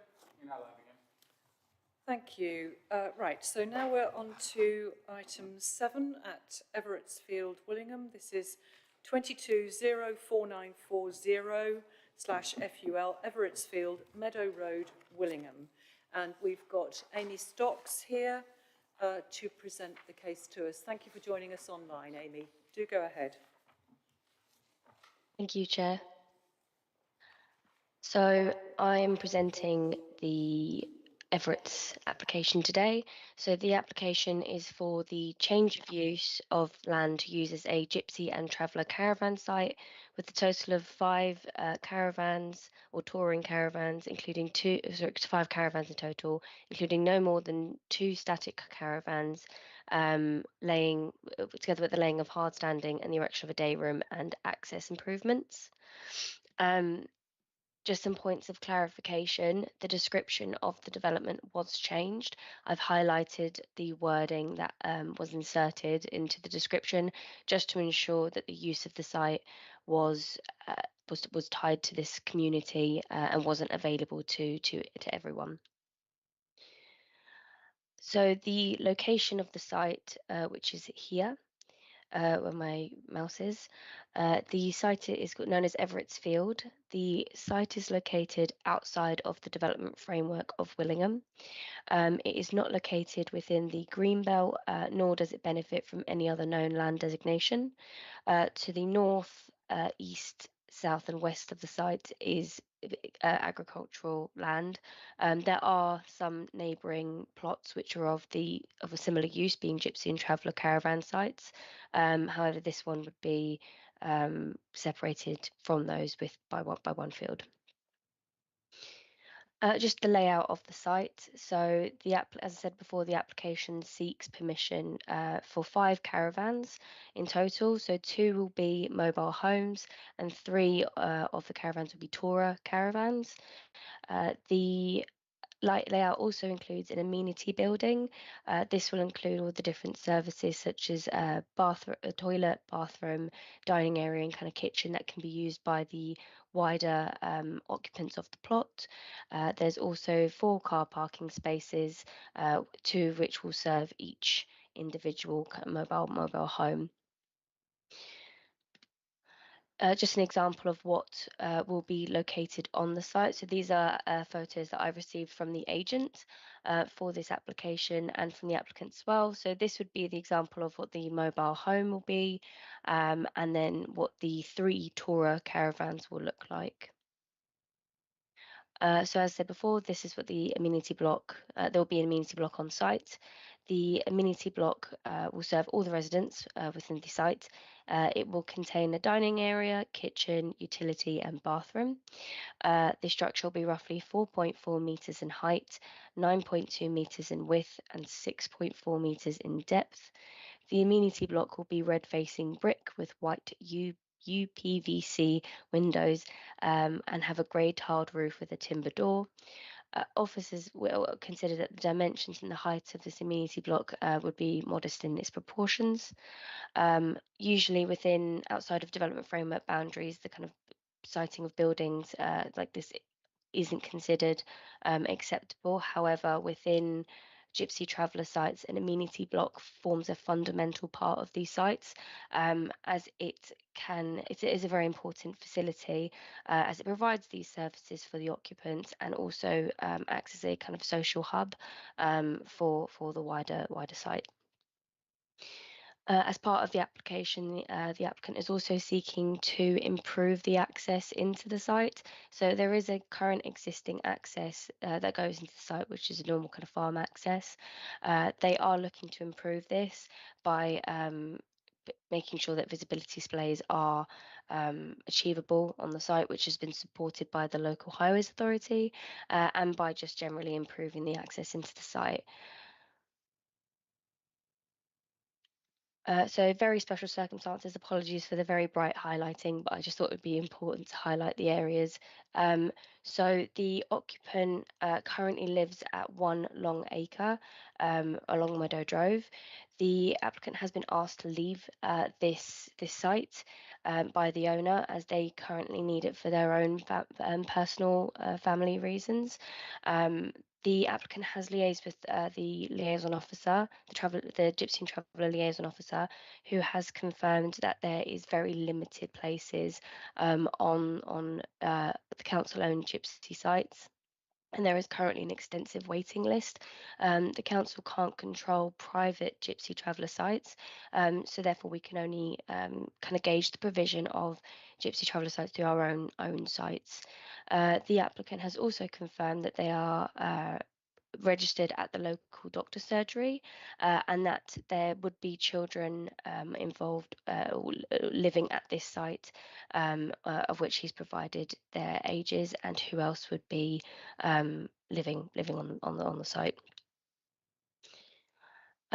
Just again, for very special circumstances, the letter that was received as evidence that the family has been asked to move, and that the current owner of where they're living needs the plot back.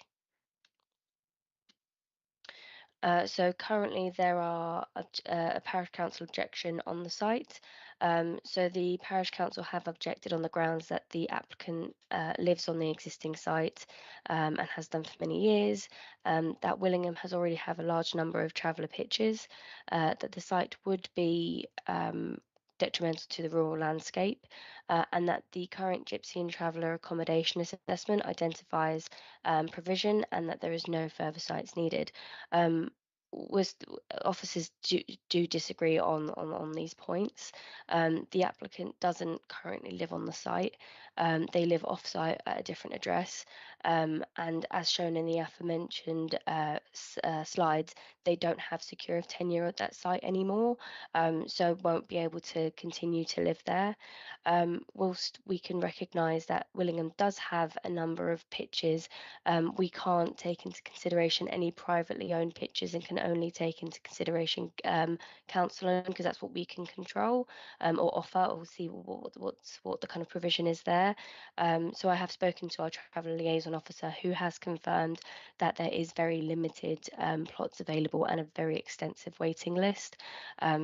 The other issue is the open rural landscape and any impact that would have.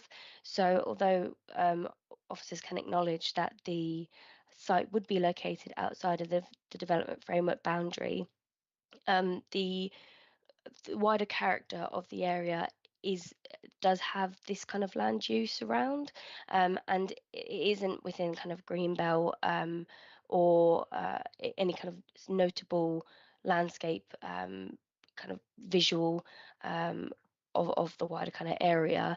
So office and others, the Gypsy and Traveller policy specifically do support these types of sites within a rural setting.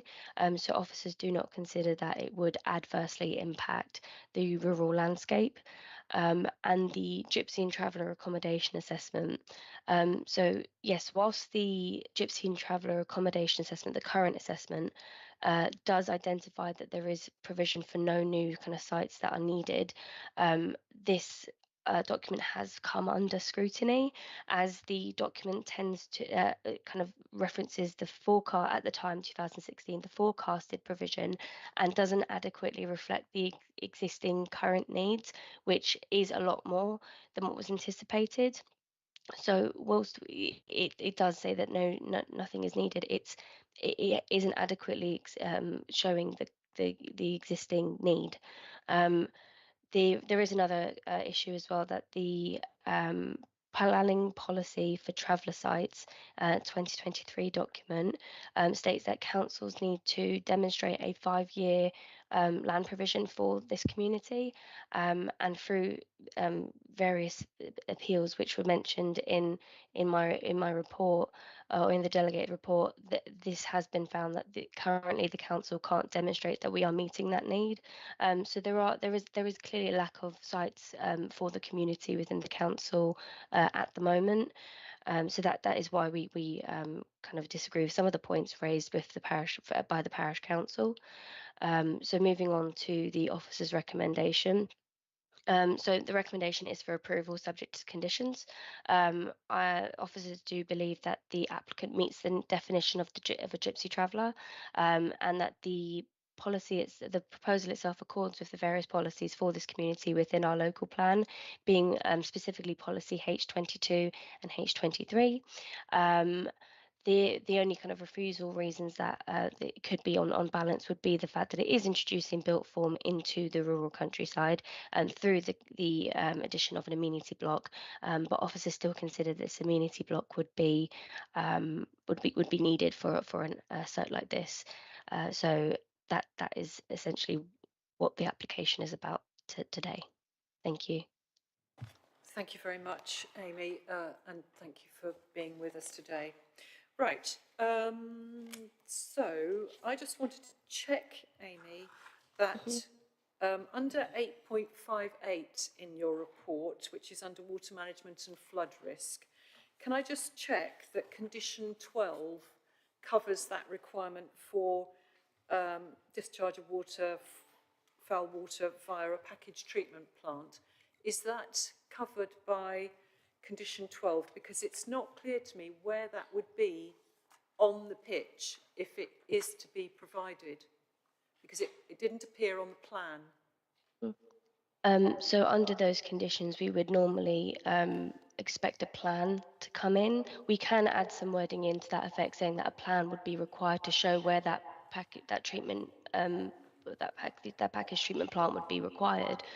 We would normally see within that kind of condition where people would annotate how foul water and surface water would be drained from the site. So yes, normally I would expect to see something of that nature, but if we wanted to be very explicit in that would be required, then I'd be happy to add that into the wording of that condition. I feel like it would adequately address it.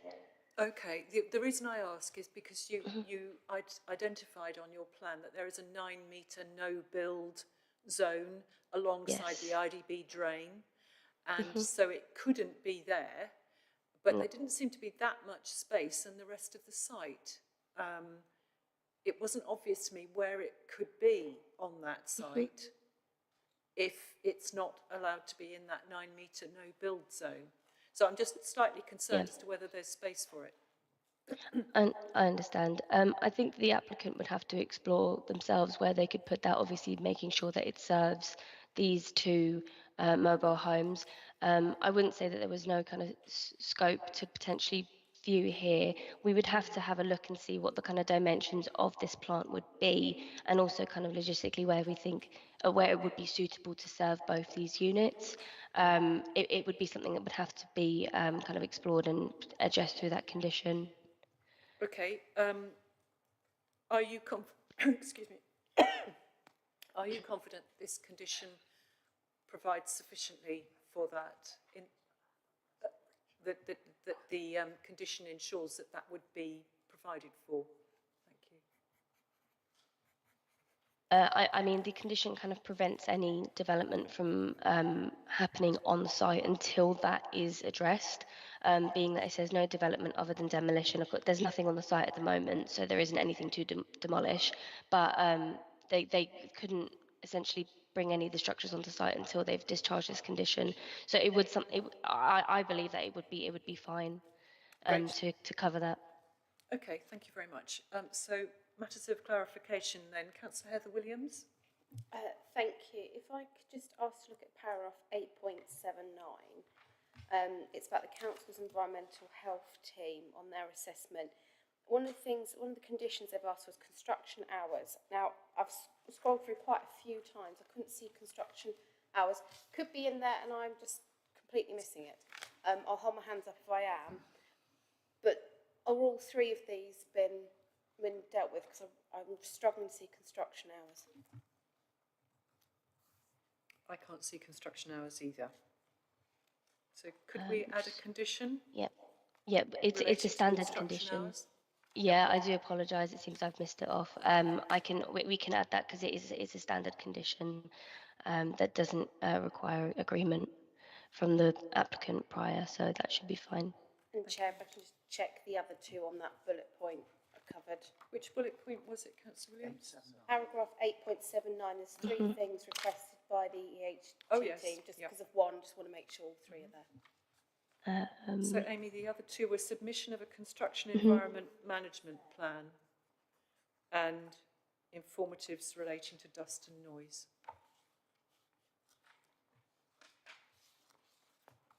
Just making sure. Yeah, it doesn't seem that that has been included into that list, so I do apologise, Councillor Williams and Chair. I will make sure that those are added on. Again, those are both pretty standard conditions. The submission of construction environmental management plan is a prior kind of approval one with the wording, but it's again it's a pretty standard condition when it comes to development. Okay. And Chair, the informative on dust and, well, there's only Yep. two informatives. Yeah, I think Amy's taken that on board as, okay. And, yeah, thank you. I just wanted to clarify that originally the local highways authority had a requirement for passing bays on Meadow Lane, but they've withdrawn that request. Yes, that has been withdrawn now. Okay, thank you very much. Councillor Richard Williams. Thank you very much, Chair. Question with 2 points relates to the final sentence of paragraph 8.26, which is on page 117. Final sentence of paragraph 8.26 says, in order to ensure these plots remain within the Smith family, a condition tying the use of this site to this family only will be imposed. So I've got two questions on that. Can you lawfully do that through a condition, say that only named individuals can use a planning permission, because I thought planning permissions went with the land. But secondly, do the conditions actually do that? Because having read the conditions, I can't find any reference in the conditions to the family. There's condition 3, but that talks about gypsies and travellers in general. It doesn't mention the Smith Councillor family. Williams, I've already raised this with officers because I'd identified that absence as well. So could we get an explanation? Yes. Thanks, Chair. Yeah, sorry, I should have come back on this at the end of the presentation. So yeah, there is an oversight. There should be a specific condition that ties it to Mr. Pender Smith and essentially his dependents and spouse. There's a pretty standard condition. I'm looking at one on a separate appeal decision, for example, that officers can draft, but essentially it would tie it. But yes, you're right, we need to add a condition in to that effect. It is something that's on the vast majority of appeal decisions that we have. So, yeah, thank you. And within that is the answer to your first question, which is yes, it is acceptable. Members, did you have any other questions or clarification? Do we have, sorry, any other questions of clarification to the officer? No? Okay. I believe we've got somebody from the panel. Oh, sorry, Councillor Williams. It was just with a few things have been flagged up on informatives and conditions. The recommendation is the subject conditions, obviously is an informative as well. And just wondering whether we should amend the recommendation to be final wording. As you said, there's wording, but we've not seen it. So the recommendation should be approve, if committee is minded, it would approve subject to conditions and informatives with final wording to be decided in conjunction with Chair and Vice Chair. If we can amend the recommendation when ready for when we get to that part. Subject to commission conditions as amended. And informatives. And informatives as amended. With final wording to be agreed, just to give you a chance to word it up nicely and type it up after the debate. Do you wish me as chair to approve that final wording? I think it has to be in conjunction with you, Chair, and officers have the final say as per the scheme delegation. In consultation with the chair, okay. Are you okay with that? Yeah, okay. Absolutely fine. Fine, thank you very much. Okay, thanks very much.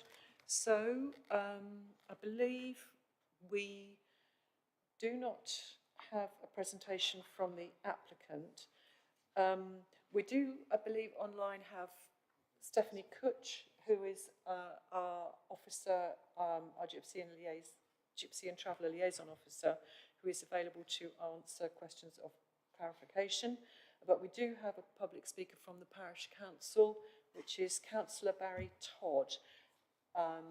So, Councillor Todd, would you like... Oh, sorry, oh, it is you, sorry. I misunderstood you at the very beginning. So do come forward to this microphone.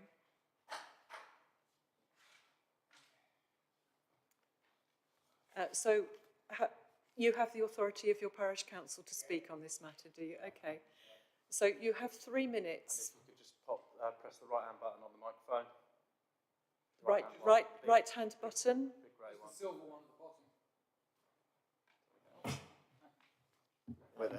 That's the one, that's the one, okay. And don't worry, you don't have to start immediately, but we'll give you 3 minutes and... Do you think you need to ask him to say it now that the other people can hear that he's got the...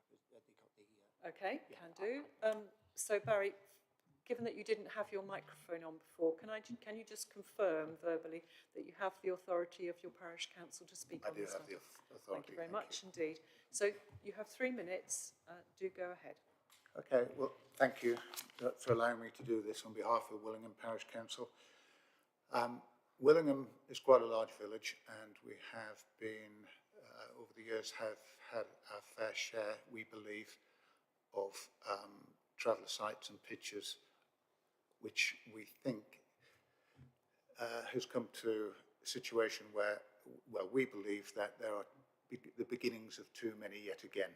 So we have, I think it's 35 or just over 35 traveller sites in Willingham now, and we have a number, I think it's either 8 or 10 pending through the planning process, which will be addressed over the next month or two, which is going to take it up to a significant portion for the size of the village in comparison to others round about the area.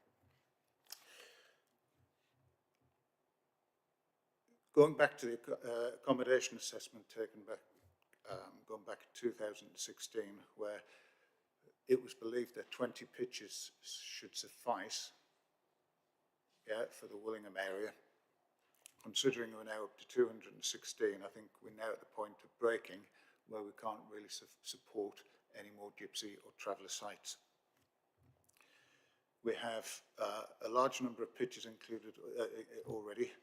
And we have the 2 additional coming through from Elwyn Caravan Park and Haydenway Piggery Farm, which will constitute to those of the 8 or 10 pitches that I've already talked about, I've already mentioned.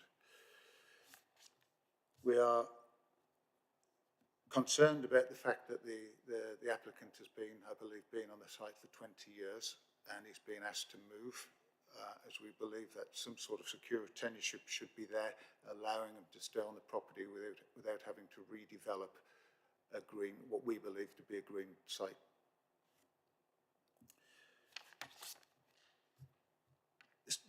As mentioned, the site is outside the village envelope and goes against some of the policies, South Cambs District Council local planning policies, which would effectively go against the landscape character and detract from the countryside.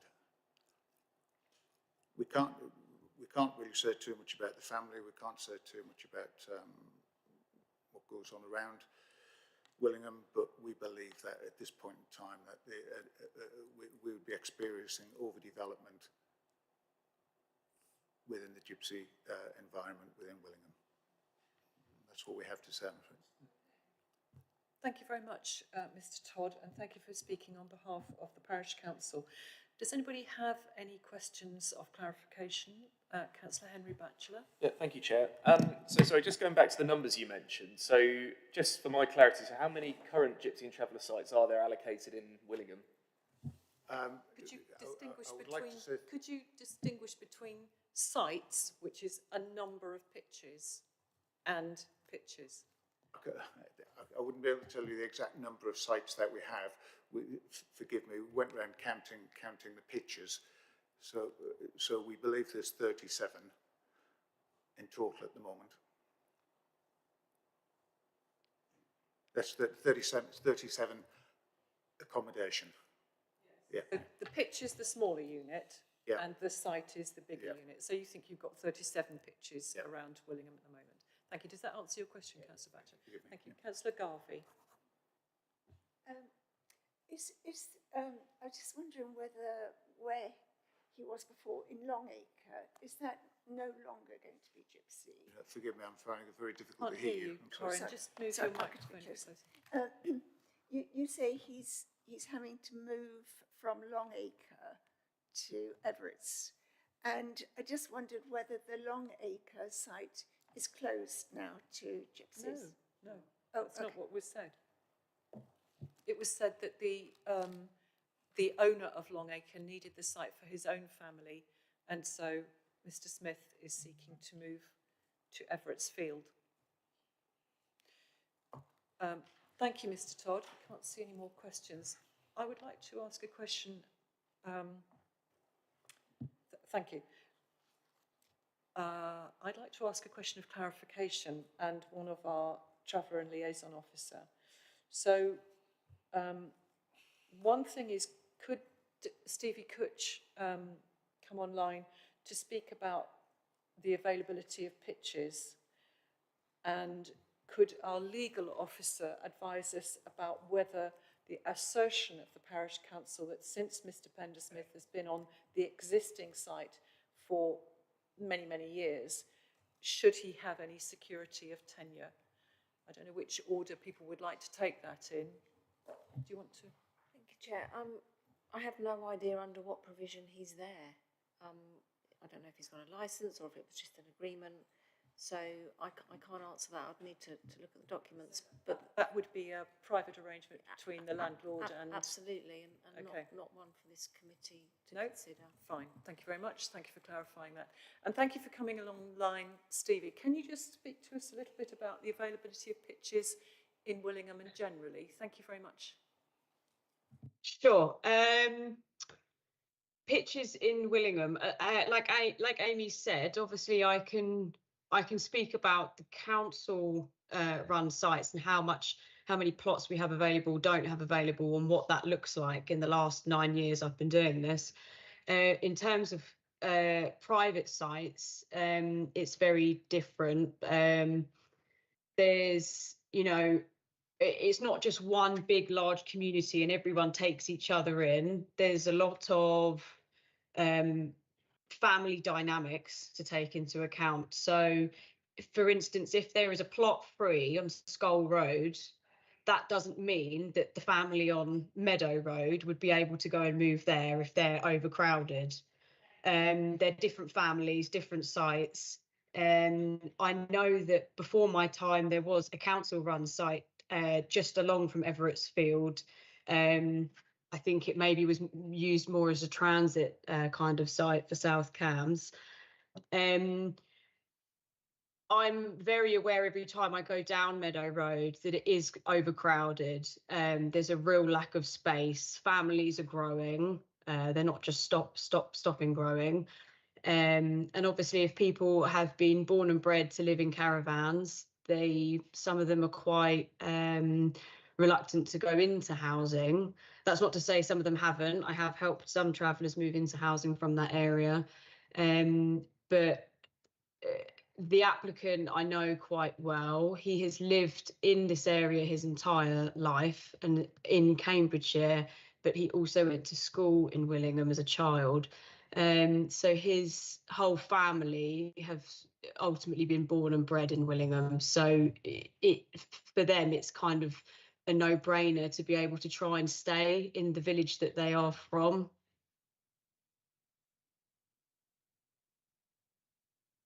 Thank you, Stevie. And the other thing I just wanted to ask was about the very long named, if I can find it, the Traveller, Gypsy and Traveller for Peterborough and all sorts of other places assessment report. Sorry, I will find it. Here we are. The Cambridgeshire, Kings Lynn and West Norfolk, Peterborough and West Suffolk Gypsy and Travellers Accommodation Assessment 2016. I expect you're familiar with that document. Can I just ask, was that drawn up by the district councils, or was it who who has produced that report? I mean, It obviously was, it's 2016, so it's quite a... Yeah, it was a company that the council's put together and used, was called ORS. Yeah, there's been a lot of scrutiny around that document, and there is another one being carried out currently that we're waiting on the feedback for. Yeah. Yeah, okay, so this document gives a set of numbers, but we know it to be very out of date because it was drawn up in 2016, and we know things have changed quite a lot since then. Okay, thank you. Thank you very much, Stevie. Councillor Heather Williams. Thank you, Chair. Was that a question of clarification to the officer or? To planning officers. Okay. Just on some of what's been raised. I think what we've heard from Parish Council is concern about the cumulative sort of numbers as opposed to the individual sites. And obviously on development, quite often we will look at cumulative impact. In relation to this, obviously reference has been given to Willingham specifically, but often on targets we're looking at the district as a whole. So just from officers, is it applicable to give a cumulative impact bearing and weight on this? Or are we looking at the figures for the district? Thank you, Michael. Yes, go through, Chair. I'll answer Amy if you want. Yeah, we're looking at, in terms of the Gypsy travel position as a district, that's the level we're looking at. We're the local planning authority, so that is the area we're looking at. Obviously, you need to be cognizant that there are existing pictures in Willingham, and in terms of impacts, in terms of, for example, landscape, localised sort of landscape impacts and things like that. Obviously, that's within that existing context. But in terms of the accommodation, the need, that's a district-wide issue. Very much. Right. I have one more question. Yes, sure. Thank you. A question for Stevie, if you don't mind. Can I just ask what would happen in this situation where a family has got to move because the land on which they are situated is no longer available to them? What would happen if did they become, without accommodation, homeless? Even, I mean, what happens in this case? I really don't know what would happen. I wonder if you could give us some idea. Sure. So in terms of this situation and the family being asked to leave the land, so quite a lot of families obviously have these private arrangements of staying on each other's land if some maybe can't afford their own provision or they help each other out. I think in this case, I'm not sure what would happen with this applicant's situation. He hasn't actually made it clear what they would do if they aren't able to get this land passed. Whether they would have to apply for housing, that might be something, but to be honest, they haven't said anything to me as what they would do. I only could kind of speak for my own tenants. If they become overcrowded, they might maybe try and move into a different district, which I would say is probably quite slim chances of this family, as they've been in Willingham, for a very long time. So for this particular family, I'm not sure, I'm afraid. Okay, thank you. Thank you, Stevie. And while we're on that, this is a family of 10 people that is being identified here. Councillor Richard Williams? Thank you, Chair. Just a bit of further clarification on the implication for us of the appeals that are listed in the documents of paragraph 8.4, where it shows that every traveller application that we've refused the decision's been overturned on appeal. I mean, should we take that to mean that, I mean, I don't want to exaggerate my words, but effectively, because there's unmet need, the planning inspectorate seems to be approaching that in a way that trumps local plan policies, basically. Is that a fair conclusion to draw from the number of appeals that have been allowed? For you, Chair. Certainly, Michael. Go ahead. sorry, you might repeat the first. Sorry, I was busy writing something else down, but I think I got the last bit of the question. But can you just repeat the first bit? Just make sure I got that all. If that's okay. Yeah, I'll try and remember. Yeah, basically what I was saying is looking at the list of appeals that have all the refusals we've made have been overturned on appeal. Paragraph 8.4. So yeah, my question really was, is it a fair summary to say that the planning inspector's view is that unmet need trumps other local plan policies that may have been relied upon to refuse previous applications? Yeah, through you, Chair, again, I think that would be a fair summary of how they've made their appeal decisions, what they've written down. That is a synopsis of it. Yeah. The answer is yes. Councillor Dr. Timmy Hawkins. Sorry. Before we go to Councillor Hawkins, Vanessa Blank. Thank you, Chair. Through you. Councillors, I just want you to be comfortable. Never be frightened of making a decision because of what you think an appeal inspector will say. Make the decision on the information provided in front of you. Just before we move on, can I ask, referring to Councillor Hanley's comments on what would happen to the family, can I please ask the planning officer to confirm the children that they're in the local school and registered doctor's surgery? I just want that to be clear. So if I can ask the planning officer to just confirm that, please. So Amy, are you able to answer that? Yes, so the agent on behalf of the applicant has confirmed that they are registered at the local doctors and the children are in the school. Yes, and there were 3 of the 5 children are old enough to be in school and are in school, aren't they? Yeah, okay. Thank you very much. Councillor Dr. Timmy Hawkins. Thank you. My comment was going to be on the question about the need. There is obviously a need that we are currently not meeting. If we remember, the current adopted local plan was submitted in 2014. The analysis, for that was done 2011, 12, 13. Over 10 years ago, families grow, and this is what we're seeing. So we have identified that there is a need, and we're going to be addressing that in the emerging local plan. And we're in the process of drawing up a new Gypsy and Traveller Needs Plan, which is yet to report. Okay, members, into debate then. Would anybody like to speak in debate? Councillor Dr. Timmy Hawkins. Thank you. Just further to what I just said, we have a situation here where there's a family that has grown over the years.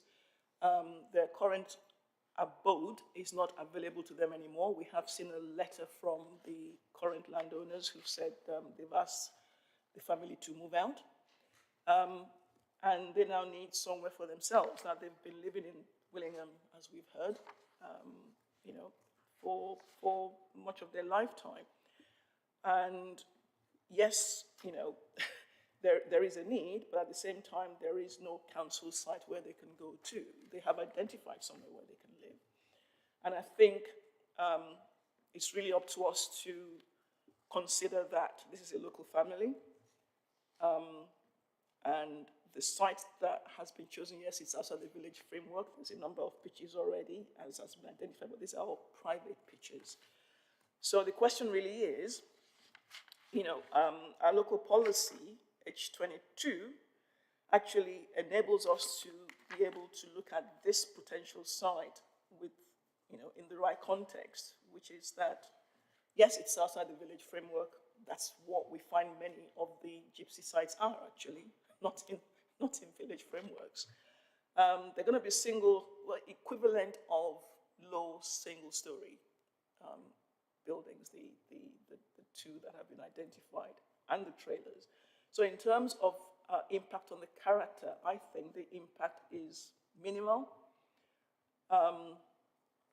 And based on, I think for me, H22, I think I'll be supporting this application. The family needs somewhere to stay. It's a family of 10 almost. And it's we've got policies that supports us being able to do this, and 23 as well. So I'll be supporting the application. Thank you very much. And it's worth pointing us, I'm sure members have read it, but the requirements of policy H22 are elucidated in 821 and onwards, and each of those points are addressed in the paragraph subsequent to that, which cover the justification for the recommendation of approval. Would anybody else like to speak? Councillor Heather Williams? So I think I can understand the representation from Willingham Parish Council about sort of the cumulative, that you can see through the appeals as well. There's been a lot of activity in one place, and we see that often of applications for whatever the application is for, whether it's for dwellings of whatever description, that residents do get to a point where they feel sort of they've seen sufficient amounts. So I think that's a natural feeling. However, we do, as was highlighted earlier, we do need to bear in mind the impact and the provision across the district as opposed to a parish. I appreciate that doesn't necessarily feel great for the parish, but it's something that we have to look at and take into consideration, and we can see where the inspector is, but we're right, we need to make this decision based on whether it's suitable. I think I would struggle to find anything in here that would say that it isn't a suitable site. I appreciate the policy that was referenced, and I've got the local plan here, and I've read through the policies, but we do have to weigh them up.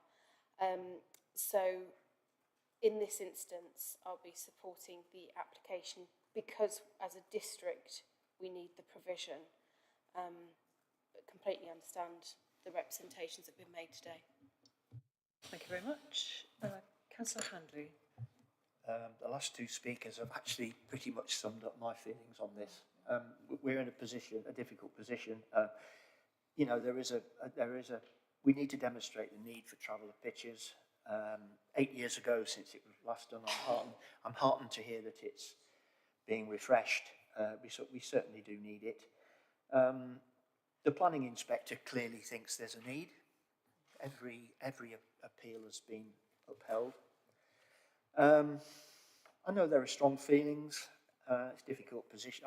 I'm in a fairly difficult position, but at the end of the day, as Toomey, Councillor Hawkins said, we're talking about a family who've lived in the village for a very long time. Someone, the most senior member of the family was born and educated in the village. So we're talking about people who are Willingham residents anyway.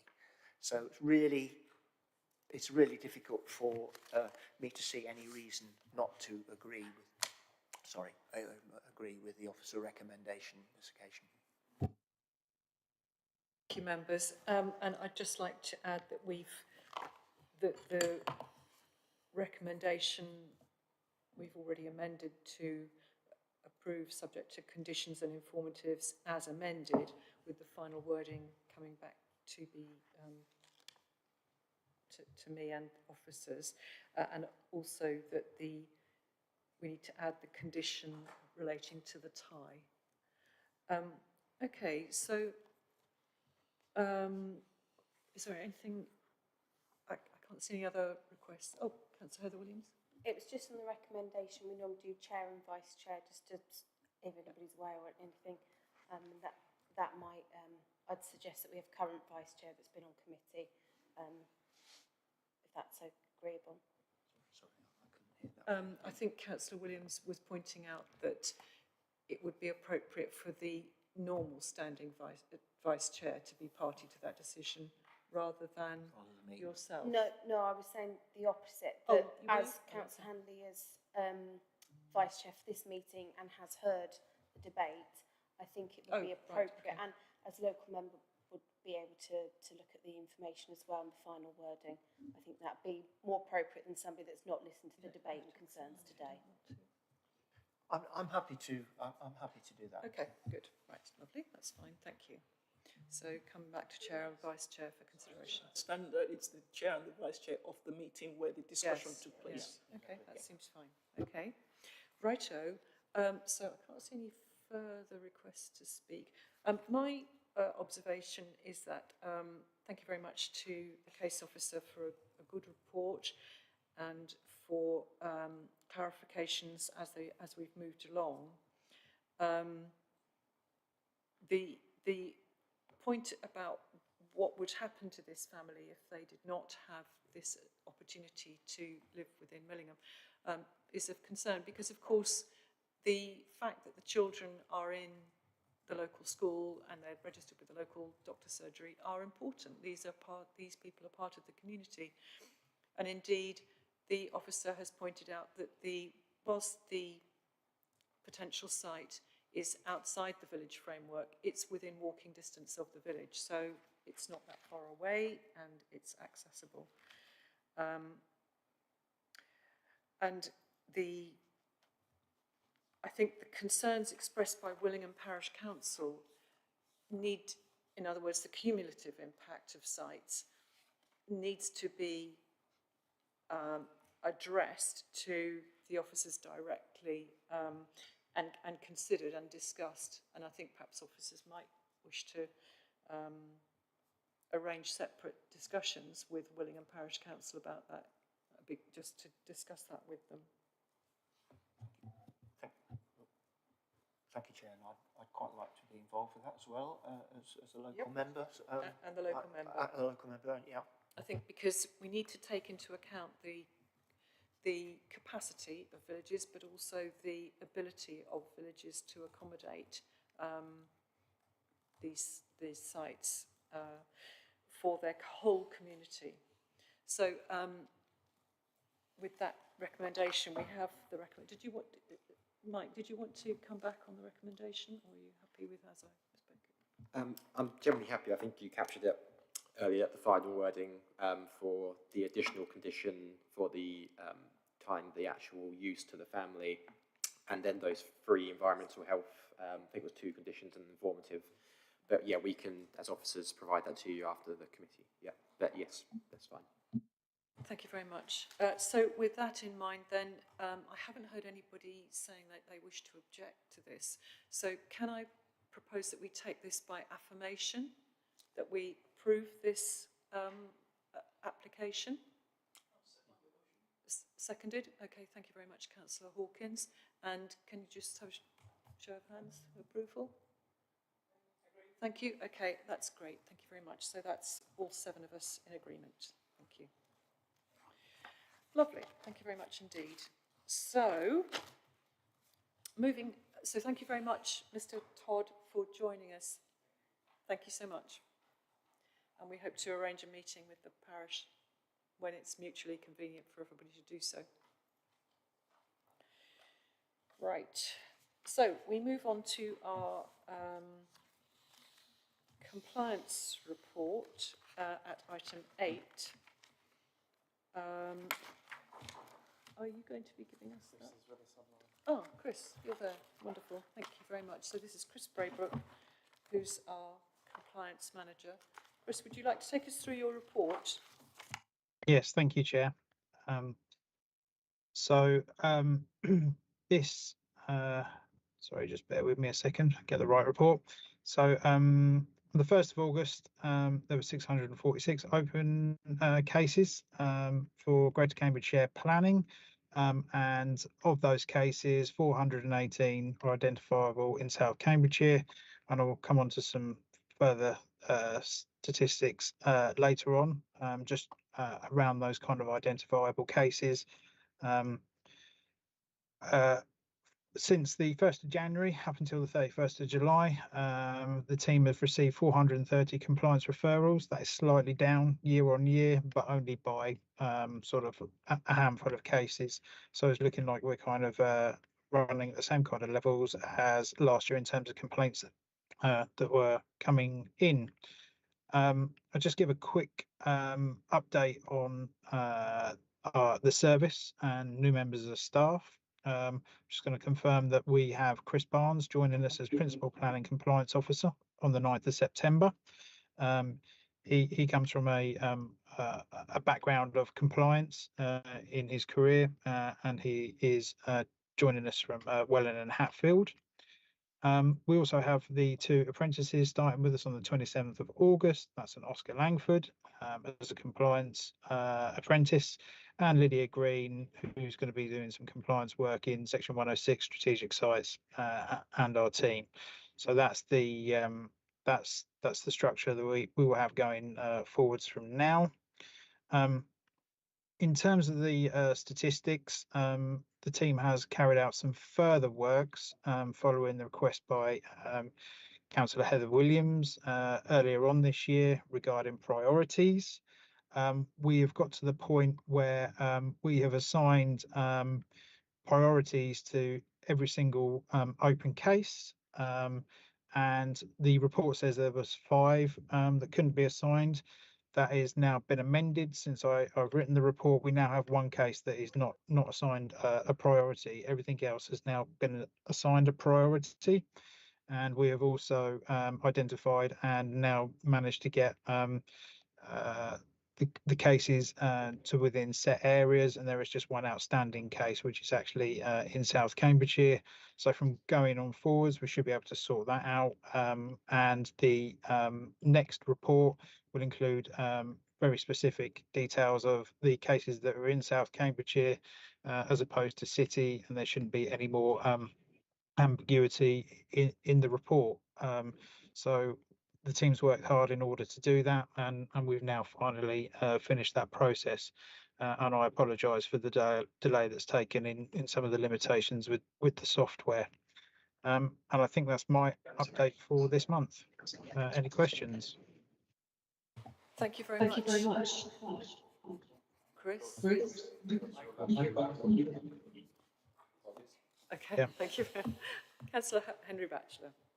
Yeah, thank you, Chair. Just a quick technical question on Appendix 1, the decisions notified to us by the Secretary of State.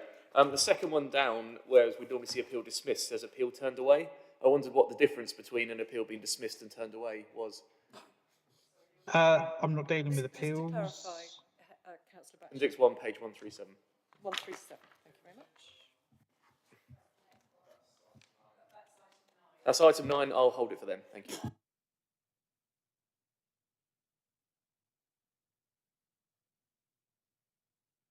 Does anybody have any questions on item 8, the compliance report?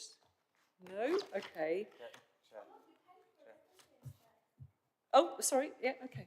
You're not looking at me. My list. No, sorry. There's too many places to look. Thank Do you. carry on, Councillor Heather Williams. And I promise it's enforcement, because I saw, Chris, how scared your face was just then with an appeals decision. I don't know, no frozen screens. Thank you very much. I appreciate the effort that's gone into this, and I know it's been a lot of work.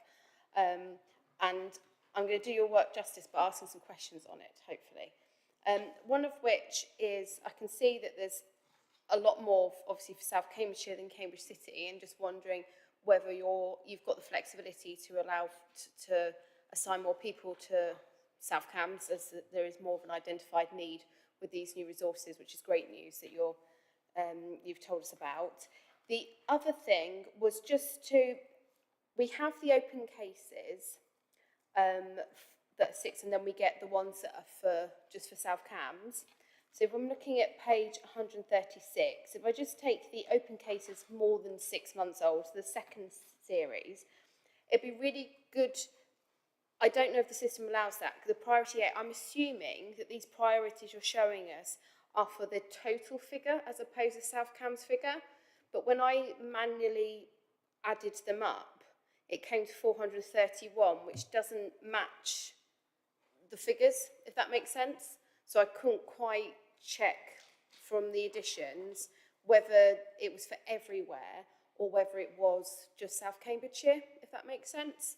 So I'm just wondering if you're able to give some aid to let us know, but also, in theory, the amount of priorities shouldn't be. I can understand if they were less, because like you say, there are. If I could just answer the finish question. My explanation. I understand if there were less because there's some that can't be, but there's more. So it just seems a bit of an error in the system. Thank you, Chris. Okay. Yeah, it might very well be an error. Sorry, I haven't picked up on that. So the reporting is done by specialized piece of reporting software. At this moment in time, it's not pulling through to give the separate separate councils.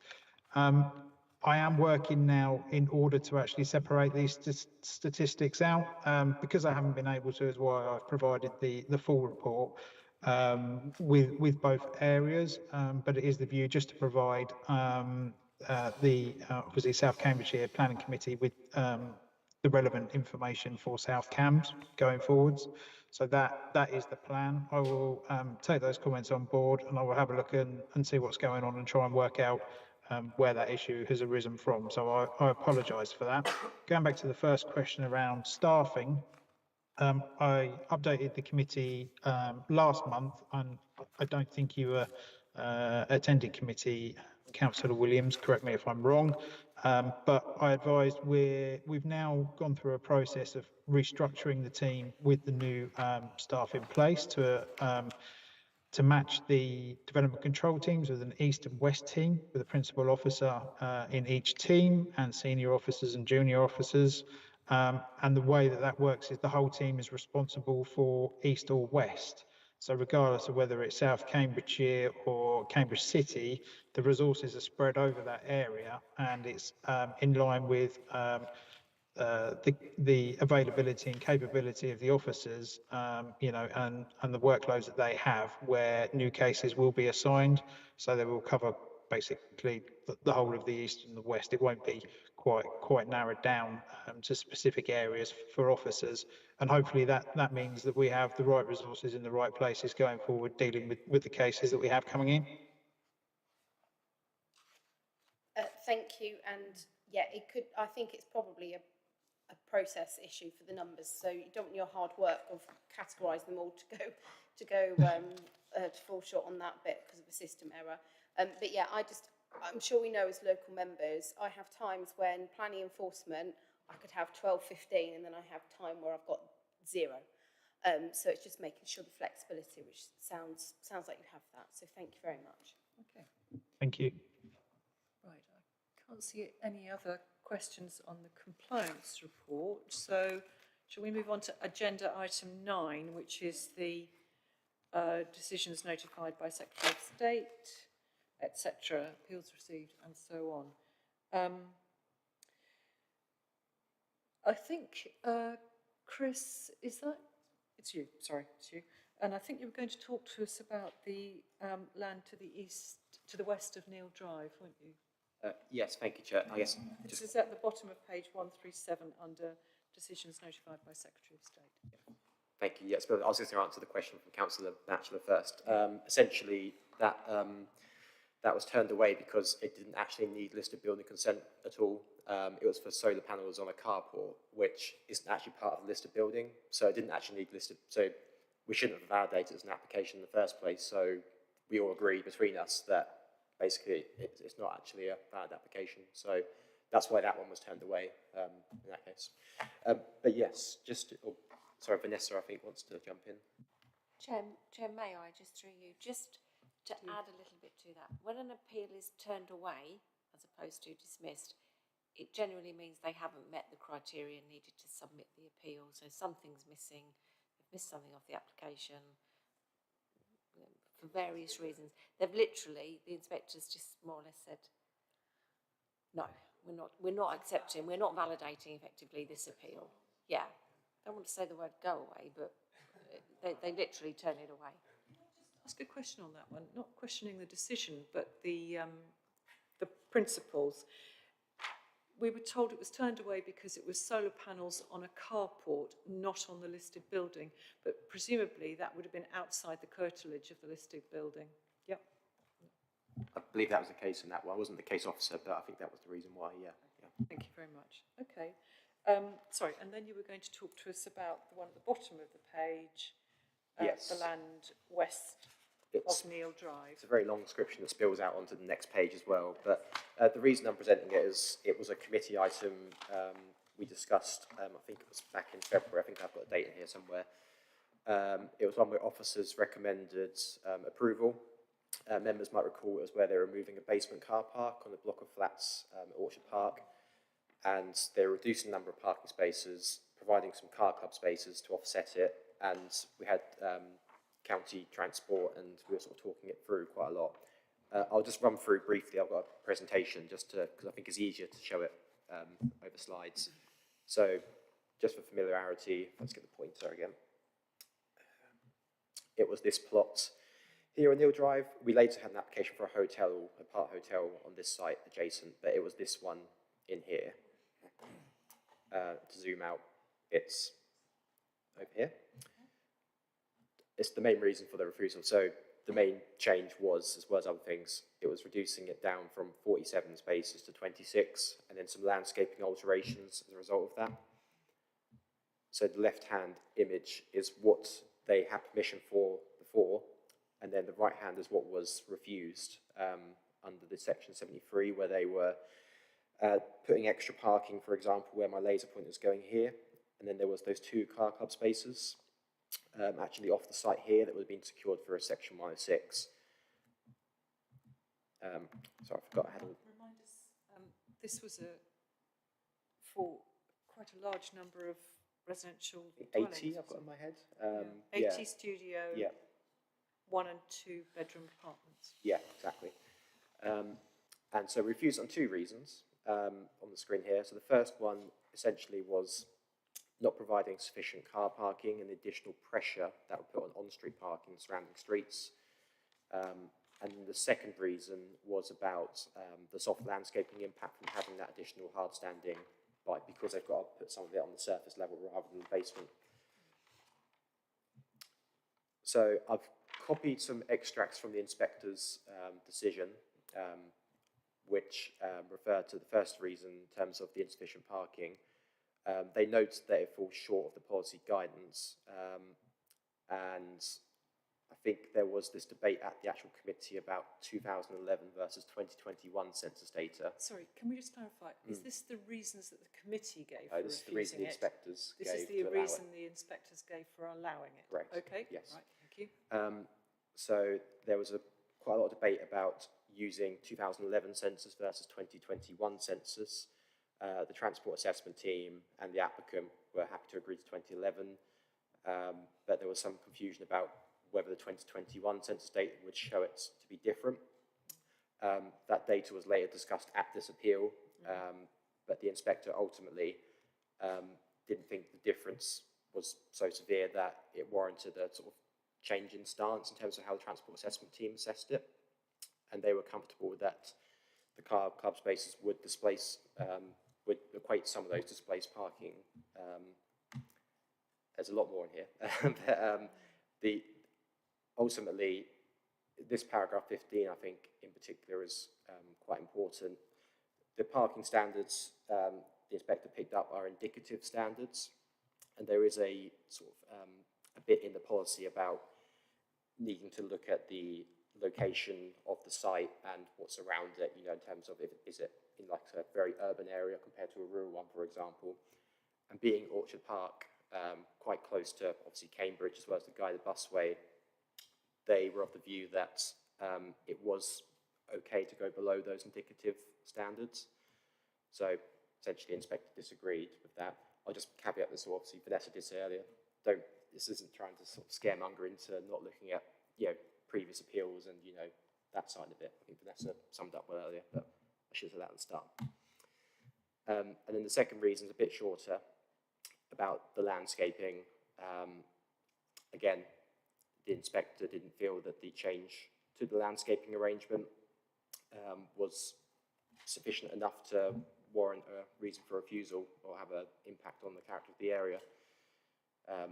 So they're the main paragraphs from that. But So can I just ask, Michael, obviously it's good to learn from what the implications of our decisions, but I can understand the concerns that drove the committee at the time about parking, because there would obviously be concerns at Orchard Park given the current circumstances there.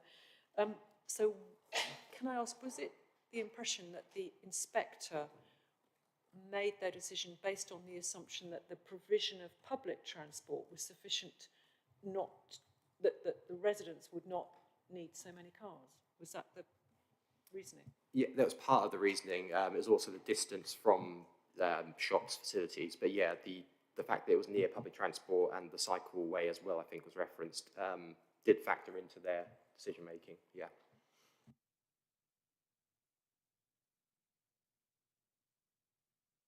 Councillor Richard Williams. Yeah, thank you, Chair. I mean, this is really just to put on record because this is the only opportunity I think I've got to do it. But I mean, I picked up on that appeal decision in the press. I find it extremely frustrating that the planning inspector acknowledges that there's a parking problem, but then says, yeah, fine. Doesn't matter. I'll let it through anyway. I mean, it really beggars belief that they recognise there's a problem with on-street parking, but then say, oh, well, we're going to allow this appeal anyway, because I don't think it's a problem. I find that very poor and frankly unsatisfactory and not really according respect to the people who've got experience on the ground. So it's not a question, it's more just an expression of frustration, I'm afraid, Chair. But thank you for the opportunity. Thank you very much. It's something I think that this committee is concerned about. Councillor Dr. Tim Hawkins. Thank you, Chair. It obviously is important for us to learn from decisions that the appeal inspectors make. But I do agree with Councillor Richard Williams on this one. It is disappointing, especially when we know there is a problem. It is obvious. He admitted it. But this is where planning falls down. It's all about planning material reasons. And at the end of the day, we will still get the blame by local residents. We go, yeah, planning just did this and planning just did that. But, there's only so much we can work with, and we work with what we've got. Unfortunate, but there we go. Absolutely. And personally, I remember being on planning committee when this application first came to committee, and I find it very disappointing too. But and thank you, Dr. Richard Williams, for raising it. But as Councillor Dr. Toomey Hawkins points out, we have no way of doing anything different. Thank you for that. I would like to just ask, for the record, we've got informal hearing dates at Appendix 3B, Chris, on page 139 and 140, Grassy Corner Caravan Park. Can you just, we've got dates for those, and they're all set to go. I'm just, sorry, I mistook. I thought we didn't have dates for those, but now we do, so that's good. The other one I wanted to check on was appeals waiting a decision from the inspectorate. This is towards the bottom of page 141, the Darwin Green phases 2 and 3, non-determination within the statutory period. I just wanted to check with that one. Was that because the decision was delayed because we were waiting for information about water sufficiency? Yeah, ultimately, yes, Chair. I think I remember I wasn't actually at that because of the Joint Development Control Committee, but that was the reason why they appealed it, yes, because we're waiting for water information. And sorry, that's where they are, those 6 appeal against the enforcement notice.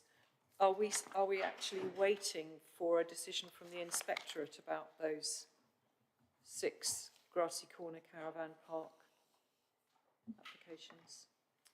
Who is the? Will they will fall immediately after the hearing? Will they? Sorry, you referencing Grassy Corner. I can see cherry trees. Are they the group? Grassy Corner on the bottom half of the page. Yeah. So page 142. They're the same ones as are in. Oh, yeah.